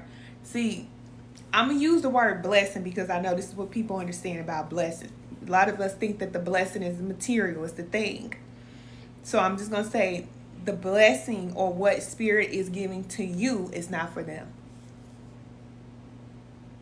It's not for them. But you don't want them to suffer. You don't want to leave people behind. But if you try to bring them, then it's not going to work well for your business. It's for you. Because you're the one with the purpose. It's your purpose. It's not, our purpose is not connected to our family.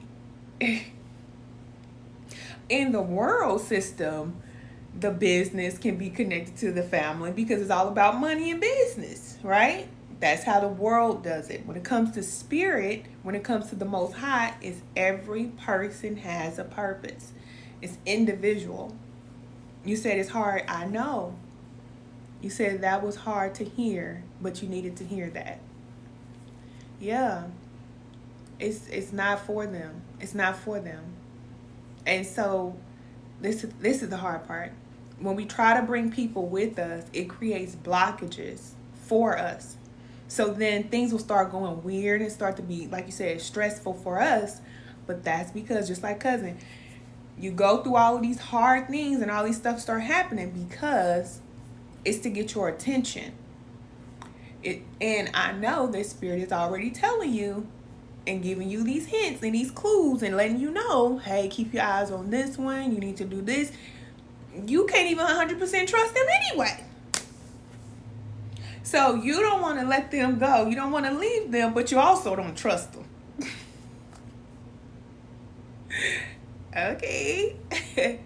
Cousin, do you want the business or no? Do you want to succeed or no? Because if you do, you got to be honest with yourself. Yeah. You said I heard you. Yeah. You have to be honest with yourself. You know you can't trust them. So do you want to do business with people that you can't trust? Well, I can't say excuse me. You decide. You're welcome. You're welcome. Okay, so one more. You said I have a question. How do you discover your purpose? Keep living. Keep living. That's what I say. Because it's not like, it's not really like you are going to find it. You don't find your purpose, but it's a path that leads you to it. So everything you do is going to be a part of it. It's going to be a part of it. So even like if you're working, like how I worked in a hospital, I needed to work in a hospital for all those years because now I know how to take care of people, patient care. I did it for years.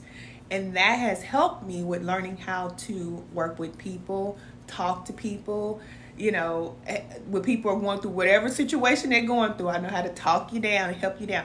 But I was in healthcare for many years. So everything we do is a part of the purpose. So there's no one way to get there. You know, you do this, and then you do that, and then you do that, and then you do this. And then before you know it, you release the jobs and all the external things, and then you have the idea, Spirit will give you the idea to start doing something.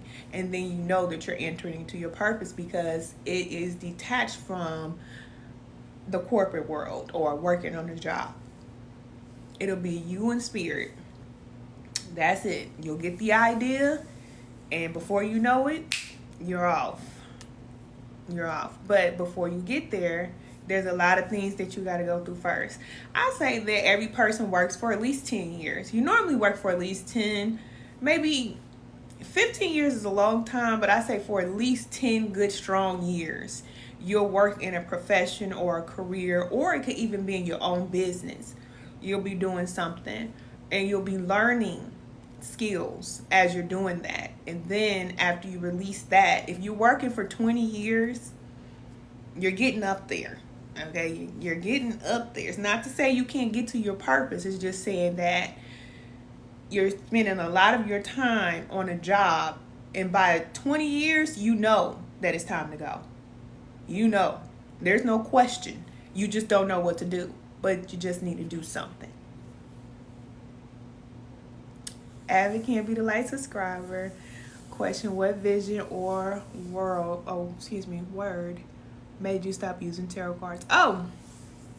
So for the tarot cards, I stopped using tarot cards because I don't need tarot cards. And I feel like with the tarot cards, like I tell y'all, that is just a divination tool. It's just like the pendulum or the shells or whatever else, okay? We use those in the beginning phases of our spiritual path because a lot of us don't know how to connect to the spiritual realm. So a lot of us connect to spirits who are in the spiritual realm, and we do that with tarot cards. So once you do that, or once we do that, a lot of women do it, a lot of men too, but we connect to the spirits on that level with the tarot cards. Once you go through your initiation and you bypass the spiritual, realm or whatever, you don't need to connect to those spirits because now you know how to connect to spirit for yourself. And normally, like I said, tarot cards are not for everybody, okay? They're not for everybody. There's a lot of people who read tarot cards right now and they don't know that that's not even their purpose. Anybody can read a tarot card. Anybody can do it because anybody can connect to those spirits on that realm because that's a low level of heaven. It's a low level. So wherever you are, most of the time, you can connect to spirits that are at that low level, and they will give you information. They will tell you certain things. And it's not wrong. That's just what it is, okay? It's what it is. A lot of people don't know that, but that's the truth. And then once you ascend, then you'll start working with more higher level beings. And as you continue to ascend, then you'll release the need to connect to the spirit with divination tools. You won't need that anymore. And when you connect to the source, I'm talking about to the Most High, then you don't need that. And a lot of people who feel like, oh, I just came in and I was born and I was connected to the Most High and I just get these messages from the Most High. They're not. Even if they're not using tarot cards, they can call themselves a prophetess. They can call themselves whatever they want to call themselves. They're getting messages from spirits. They just have a calling. They have a purpose. They can get information from the spirits. That's what it is. So why did I stop using tarot cards? Because I don't need to. I don't need to. Not anymore. Hey, cousin. I don't need to. And it's just like, it's bittersweet because it's like, you know how you outgrow a friend? And when you work with spirits, you build a relationship with them. Honestly, you do. And even now, in my life and on my journey, being the liaison and the a person that's in between the spirit and the physical realm, you have physical people that you connect with, and you also have spiritual guides in the spirit realm. You connect with angels, you work with angels, and it's very real. And you build a relationship with them just like you would with regular people.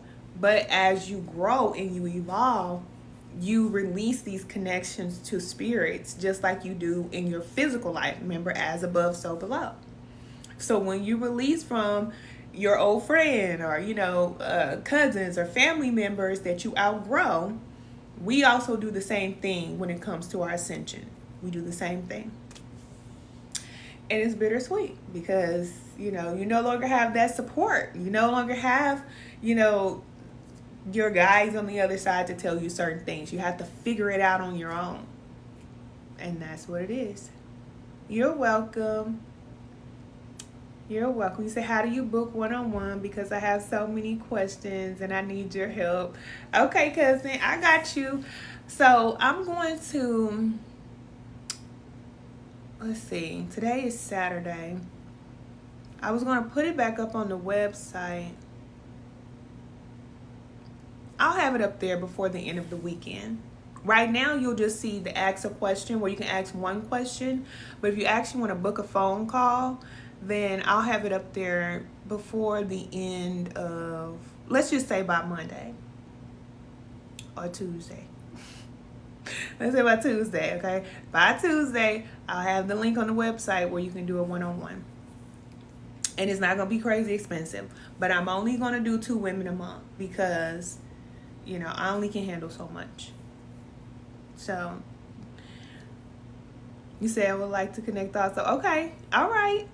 I'm going to have the one-on-one sections. I'm going to do that. But join us at Spiritual Alignment class because then when you text in the group, I get your message right there.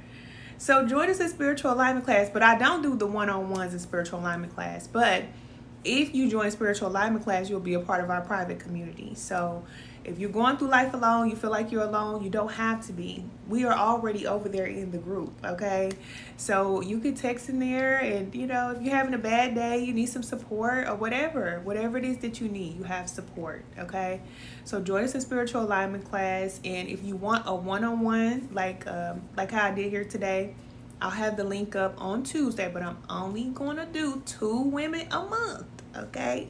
When I get the 2 women for a month, I'll probably do 1-hour session, and then that's it. Because this is the thing. I feel like once you have so many people that want your help, a lot of times people will charge more because they say, well, my time is worth more, And that's how I was. I was charging because I'm like, well, I got to charge more because, it's just too much. But the thing is, the people who need you the most don't have that type of money to pay for that. And I understand it. I understand that. And that's what Spirit is working with me on. Like, just because other people have their prices at this rate, it doesn't mean that that's what you should do. Like I was just telling you, because your purpose is to help a certain group of people. So you have to know who you're helping. When you know who you're helping, like I know who I'm helping. I know my demographic of my people who we meet. I know who you are. So I know that the women that I'm helping, you don't have $1,000 to just throw away on, something like that, or just to get advice or whatever. Mostly you don't. Even if you do, it's just like, you have children, you have other things going on in your life, and that's expensive. So I'm gonna figure it out because I feel like Spirit's telling me I need to get back on the phone. I got off the phone probably, I think the last time I did like phone calls where I did messages, I did that in 2021 or maybe 2022. So it's been a few years. Yep. We said 555. Yep, it's been a few years. Baby, I need to get these nails together. Yep. 555. That's change. I know the fives represent change. And it's time for a change. And we are changing. It doesn't matter what it looks like right now. Everything is going to be okay. We're all just learning. And we learn through these tough experiences. So that's why I'm telling you, when you got that light in you, you got to expect that you're going to go through some suffering. You got to expect it. You just have to.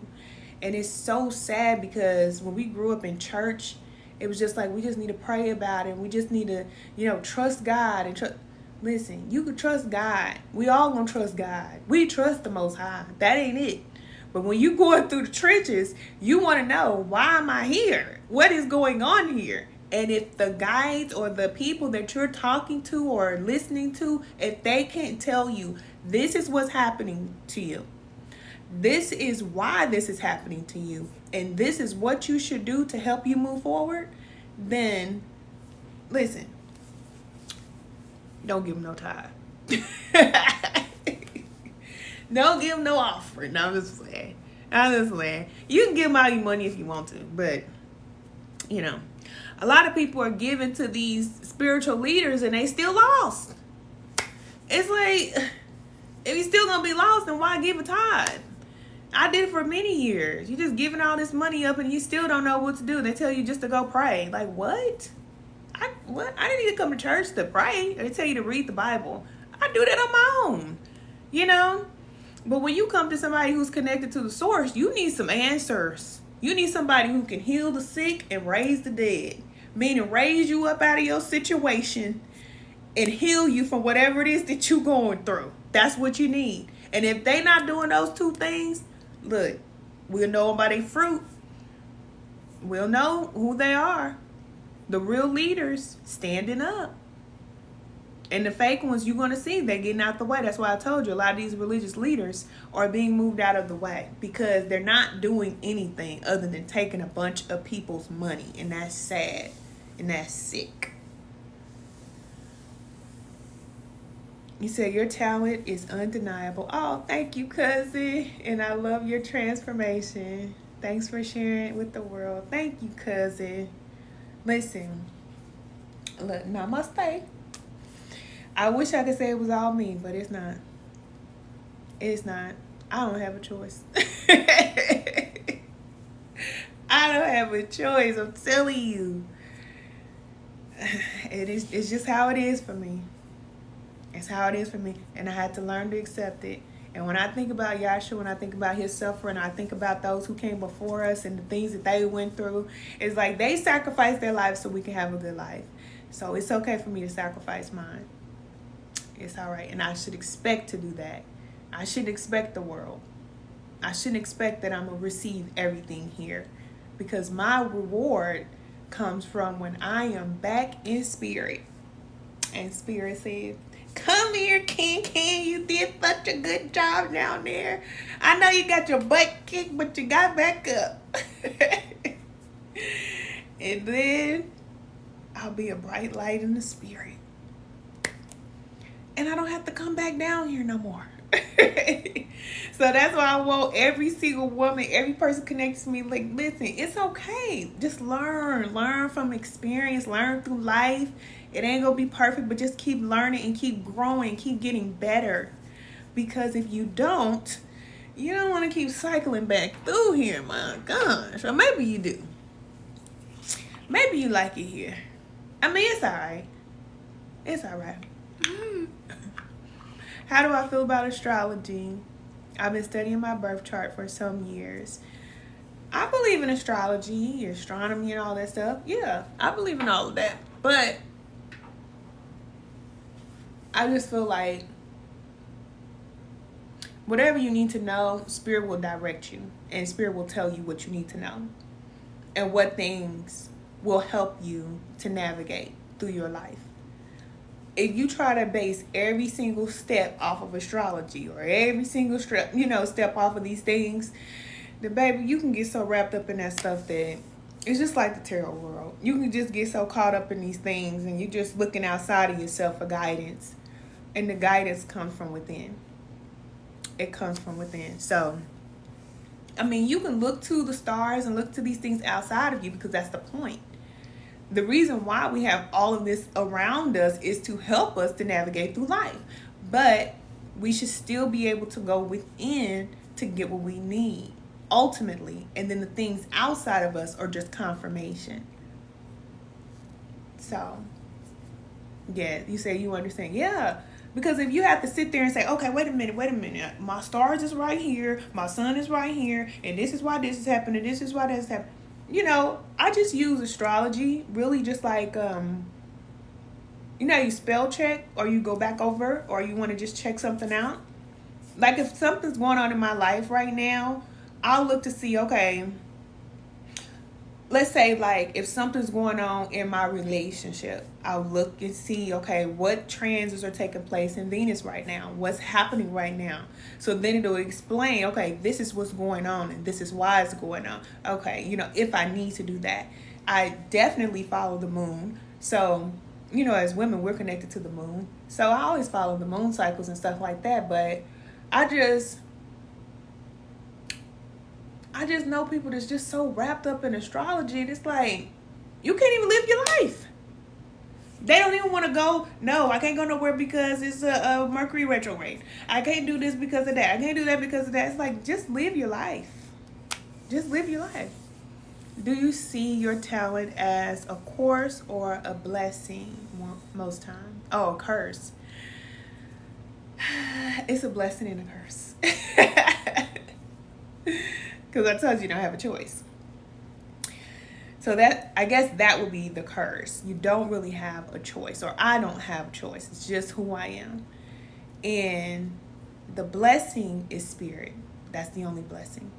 And I wouldn't trade that connection for anything.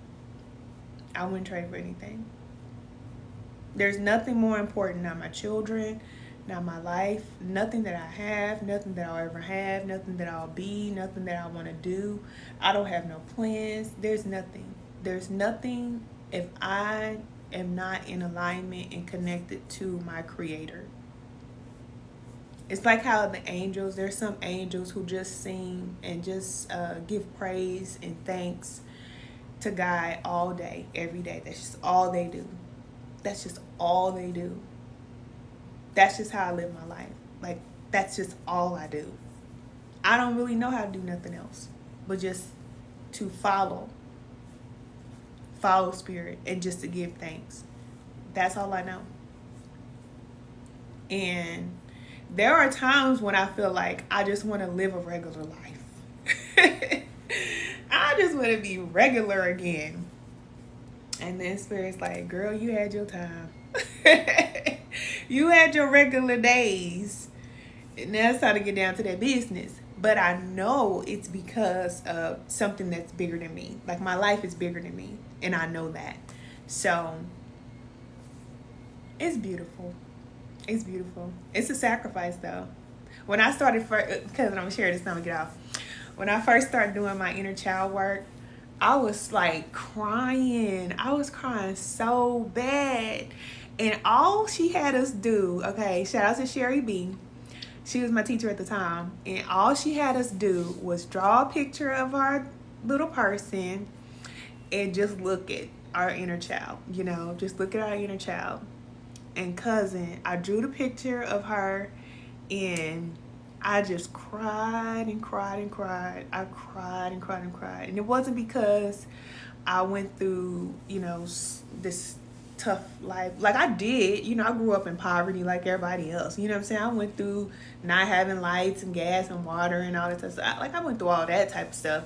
But that wasn't the reason why I was crying. I just was crying for her because she didn't know. Like, she didn't know what she was getting into, like coming here. She didn't know. The little girl me, the little me, she did not know that I would have to like sacrifice everything that I want and all of my desires and have to deal with so much. Like on the back end, I had to deal with so much rejection and isolation and doing things alone and still choosing love. Like I always have to choose love no matter what, no matter how I feel. That's tough because I have feelings because I'm in this body. Of course, I'm not my feelings, but I have feelings. But Spirit is always guiding me not to allow my feelings to move how I interact with people, to keep giving to people even when people hurt me or betray me or lie on me or talk about me or steal from me. I just like let it go and keep going. Let it go and keep going. And when I started doing my inner child work, I just cried so bad for her because I was like, I care about you. I know you might feel like nobody cares about you, but I care. And it just made me cry. You say you telling my story, cousin? Yeah, she didn't know. Our little girls, they don't know. They don't know. And we didn't know either, okay? We didn't know that we were created to come here and to be this beacon of light, which is, it's a beautiful thing for other people to admire and say, oh, that's so beautiful, but they don't know. Like, people don't know. Like, all the things that we have to go through on the back end, because I'm not the only one, It's rare to find people that are like this or like me, but we're out here. He said this was literally me last night, bawling and hugging myself. Yeah, I hugged myself. So it's okay. It's okay. I love you. Because that's all you got. That's all you got at the end of the day. Like, your closest friend can turn on you. Your family member. And even when the Most High, I'm telling you, Spirit will send you through so many tests, you feel like I am tired. But you just hug yourself. You just be there for yourself. And that's enough. That's enough. When that's enough, that's how you know you healed. Because you're like, you know what? I don't care if nobody cares about me. I got me. I'm going to take care of myself. I'm going to treat myself with respect. I'm going to honor myself. I'm going to love myself. And I'm going to take care of me. Just like you would a baby. That's how I take care of myself now. But I remember years of not taking care of myself. And I was not aware that I was hurting myself and torturing myself. I didn't know. I had no clue.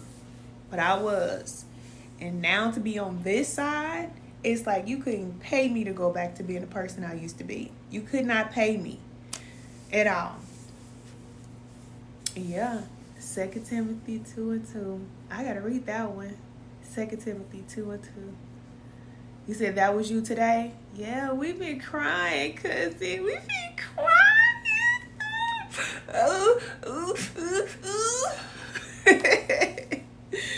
Life is tough. It is tough. You said, yes, love that. We're going to read that, y'all. Everybody, I read 2 Timothy 2:2. We're going to read that tonight. Thank you, cousin. Yep, water in our garden. That's all right. We're going to be all right. We're going to be all right. It's tough for all of us. I mean, even the person that you think has the most, it's hard for them too. It is hard for us all because we are being like beyond tested. Beyond tested. And all you have is the love for yourself. That's it. Thank you, cousin. You said love your energy. Thank you. And see, that's the thing. That's the reason why I'll cry for my little child, because it's like, I have to be this way for other people, but it's tough when you don't have nobody to be there for you. It's tough. Like, I don't have nobody to fall back on. I don't have nobody to call. I don't have that. I've never had that. Ever. Nobody called me and say, hey, Ken, do you need something? Can I help you? We don't get that. We don't get that. And the moment we think we got it, it's removed. Spirit's like, no. Because you can't get too comfortable. We can't get comfortable here. And the sooner we accept that, then life is better. We're free. But if we want to get comfortable here and we want to get all this support and love and all this stuff, oh boy, it's just so hard. Because it never works. It is never that. Never. It's not. But, what I know about spirit to be true is that we get tested like just within an inch of your life. Now, Joshua, he gave up the ghost, okay? We glad we ain't got to go through that.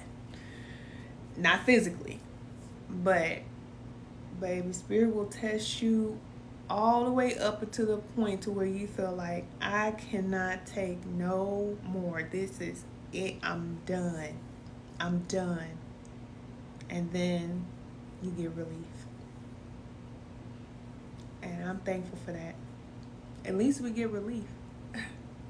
So that's why we have to pray. When it's too much, tell Spirit, tell God, tell the Most High, whoever you pray to. Say, it's too much for me. I need some relief. I need some help. The angels can send you help. Just like I tell you, I can send you all energy, healing energy. The angels can do the same thing.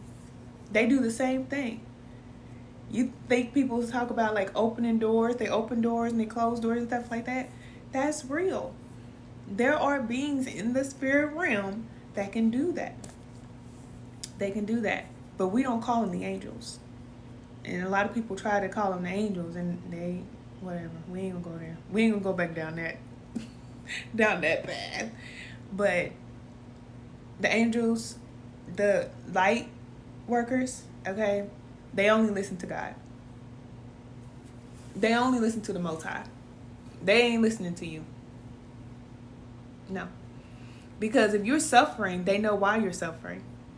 And they don't look at it like it's a bad thing. Like me. If you tell me, Ken, I just lost my car. I don't have this and that. It's not a bad thing. There's a reason why you don't have the car. There's a reason why you don't have the house. There's a reason why you don't have the job. There's a reason why. I'm going to tell you why.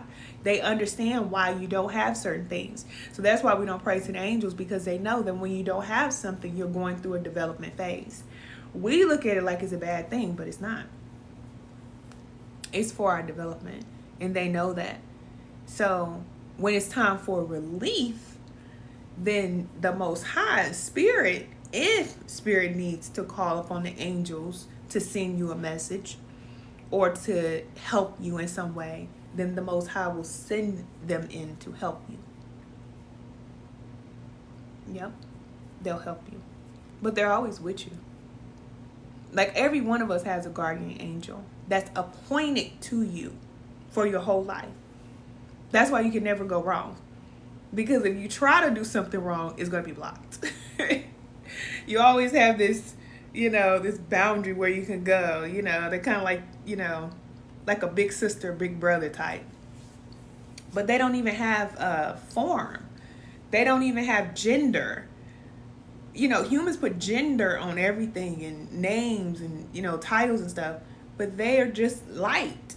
That's just all they are. They just are a being of light, a ball of light. That's all they are. And they have certain abilities. And you are too.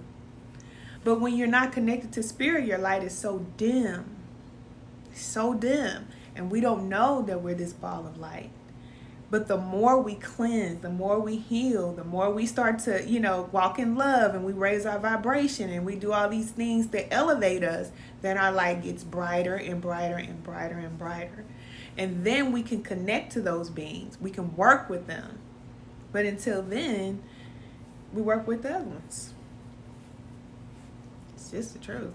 And it's not wrong, It's not a bad thing. It's just a part of the process. It's just what it is, But, a lot of people think that they are working with God or working with angels and the Most High. And it's like, you have to be in a certain vibration to be with them.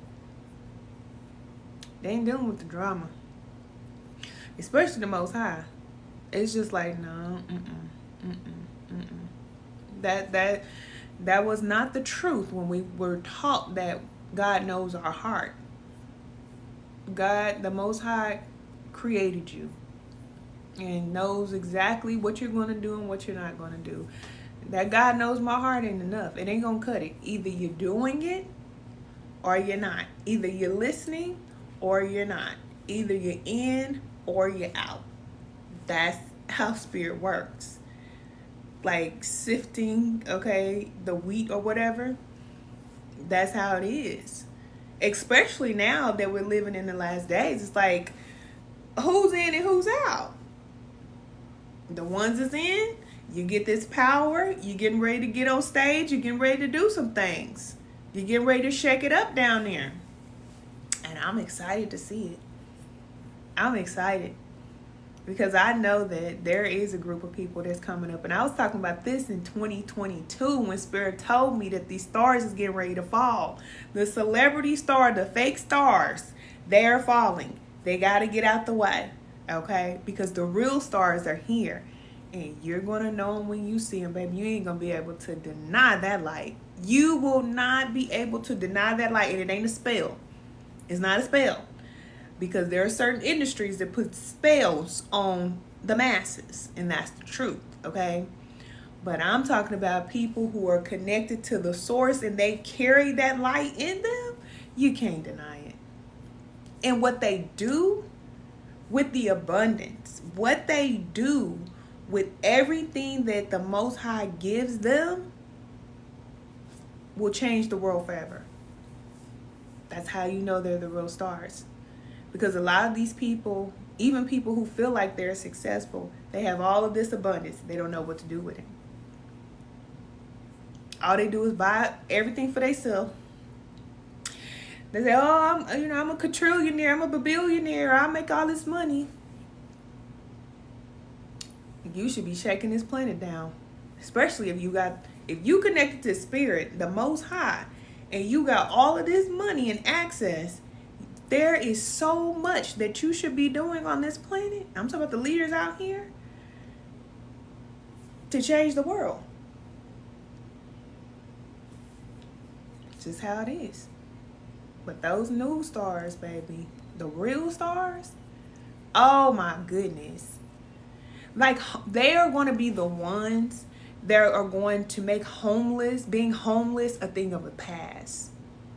Because they will have not only the ideas, but the resources and the connections to be able to end like major issues that we've been having for years that the government could never solve. These are the people that the Most High, God, Creator, Source, is putting here to take care of these issues.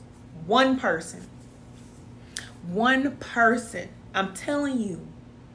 One person. And they're all assigned to different groups. It's like one for children, one for women, one for this, one for that. And Spirit assigns all of these people for these different groups, to do certain things. Even when it comes to like gardening, and you're seeing people who are starting to teach about food and agriculture and healing, plant medicine, stuff like that, they will be able to heal things that we have suffered from for years. And this one person will come and say, this is how you take care of that. And it's done. It's not even a thing anymore. Yeah. Our children, oh yes. Yes. In their generation, in our children's generation, the things that we do, they will be like, what? Their minds are going to be blown to even think about the things that we're doing. Like, even like eating meat. I always say this. Like eating meat. Our children will look and be like, what? Y'all was eating animals? I ate an animal? They will think that that's the most craziest thing in the world. Like, to do something like that. Because they would never. They would never do that. Yeah, Generation Alpha. My son was telling me about Generation Alpha. And I didn't even know anything about it until he came and told me. I know Daniel gonna tell me what's going on. And so I was like, these are the rainbow children, the star children. And people think that it's hopeless. I'm like, I don't know what source y'all connected to. Y'all lines might be crossed somewhere if y'all getting a hopeless message. Okay, you might be looking too much in the world. You need to zoom out a little bit, because that ain't the message that I'm getting. I really enjoy this conversation. This is what I was waiting on. Yes, cousin, thank you. You said, yeah, my daughter told me today. Yes, and they are smart. These children, people think, oh, they're hopeless. All they want to do is play on the game all the time. They don't know anything, and they ain't gonna have a clue. Listen, they got a light in them. Spirit put something in these children, a seed in them. It's just a seed right now. But wait until they get to be 30 and 40 years old and they're able to do something. When Spirit ignite that seed in them, baby, it's gonna be game changing. I'm telling you. This world will never be the same after Generation Alpha. Never. We are just starting this whole breaking generational blockages and all of this type of stuff. We're just the first generation to do this. We're just the trailblazers. We're just starting out. But baby, it's getting ready to be good. Really good. I mean real good. We don't have to worry about our children. We don't. But it's going look, I told you just how Spirit works. It has to go down into the darkness. It has to go down before it goes back up. Yeah, the largest generation in our population. Oh, in our universe. The largest generation in our universe? Really? See, I don't know. I just know what Spirit told me. That's exciting. Like racism, they're gonna be like, what? It's just gonna be a certain respect. It's just a certain respect, period. They not even gonna know what that is. What is racism? We can't believe, just like how we are about slavery. Slavery? Like, they used to live in these little houses on the plantation? What? And the things that we do, our ancestors never even dreamed about. The way that we live right now, they're like, oh my God, they could have never even imagined. And that's exactly how it's going to be for our children. Oh my goodness, it's going to be so good. It's going to be so good. It's going to be so good. But we're going to make it easier for them. We are going to make it easier for them, just like those who came before us made it easier for us. And every generation will do that. But then there will come a time where it's just good. It's just good. Because everybody is going to snap and realize that everybody wants the same thing. There's no need to fight about anything. Like, there's a war that's been going on for thousands of years and nobody's going to win. Newsflash, I wish I could come over there with a big bullhorn and say, excuse me. Nobody's going to win this war, okay? All right? Israel and Palestine. Shut up and sit down. Sit down. Pick a side. There's no side. They're both gone. They're both done. If you're at war at this time and at this stage, in this new world, you're toast. I just told you there's a great separation. So it don't matter what reason you're fighting. That's the reason why we don't get the option to fight. Because there's no reason for fighting. There's no reason for it. It's just not. So that's the reason why they're going to keep fighting. And they're going to keep fighting. They're going to keep fighting. And then it's just like, you know how you fighting with your brother and sister? And then your mama come in the room with the belt? Baby, that's what's going to happen with Israel and Palestine, okay? They're going to be fighting.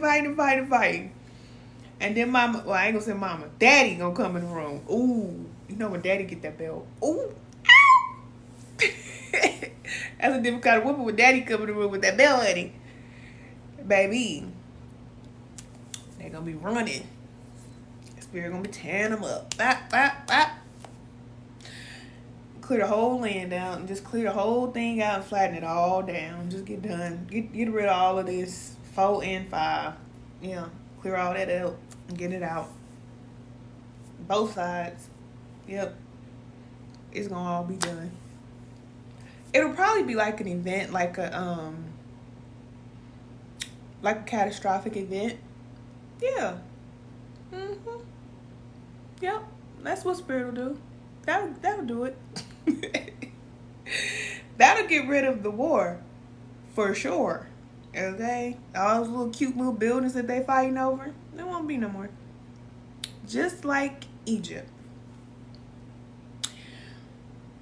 I ain't gonna get into that. Anyway, we'll be here all day. You said I needed this today? Yes, cousin. I'm here. I got you, cousin. It's Spirit. And I wasn't even gonna come on today. I'm supposed to come on tomorrow. Sunday session, but listen. It's Saturday session today. Today, I love y'all. I really do. I hope that y'all feel that you are loved because, like I said, life is tough. And sometimes all you got is yourself. And it helps to know that you have somebody to support you. And even if I'm not physically there, listen, we don't need to physically be together. This is the new world. We are together as one in spirit. So that's why when I tell you things that's going on in my life, you're like, I'm going through the same thing because we're in spirit together, okay? We're all one. So I love y'all. It's been good to talk to you all. I'll probably start coming on more often. I don't know. You said all I feel it and we love you beyond words. Can't express. Thank you, cousin. I really do. I really do love y'all.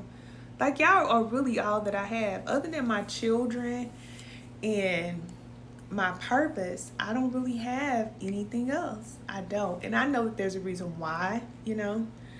And I'm just here to see whatever Spirit is doing through me. I'm just here to manage it, supervise it. So the lighthouse, that's a vision that Spirit gave to me. That's not something that I wanted to do. That's a vision that was given to me. So I'm here to just see it through and manage it. Make sure everybody that's connected to the lighthouse is good. You need healing, I got you. You need this, I got you. You know, I'm just the manager. I don't have, or a supervisor. I don't really have, like, you know, some people say, you know, this is my dream. Like, I have a dream. I don't have a dream. There's nothing that I feel like I just want to do so bad. Nothing other than what I'm supposed to do. I know what the vision is. Oh, I know what the vision is. I know what I'm here to do. I know what I'm guided to do. And that's all that I want to do. Beyond that, it's like there's nothing else that I need to do. I love you too, cousin. You are very welcome. You are very welcome. Y'all have support, okay? Y'all joined us in spiritual alignment class. I love it when y'all join. We had 2 people join today. So I'll be seeing y'all in the group chat.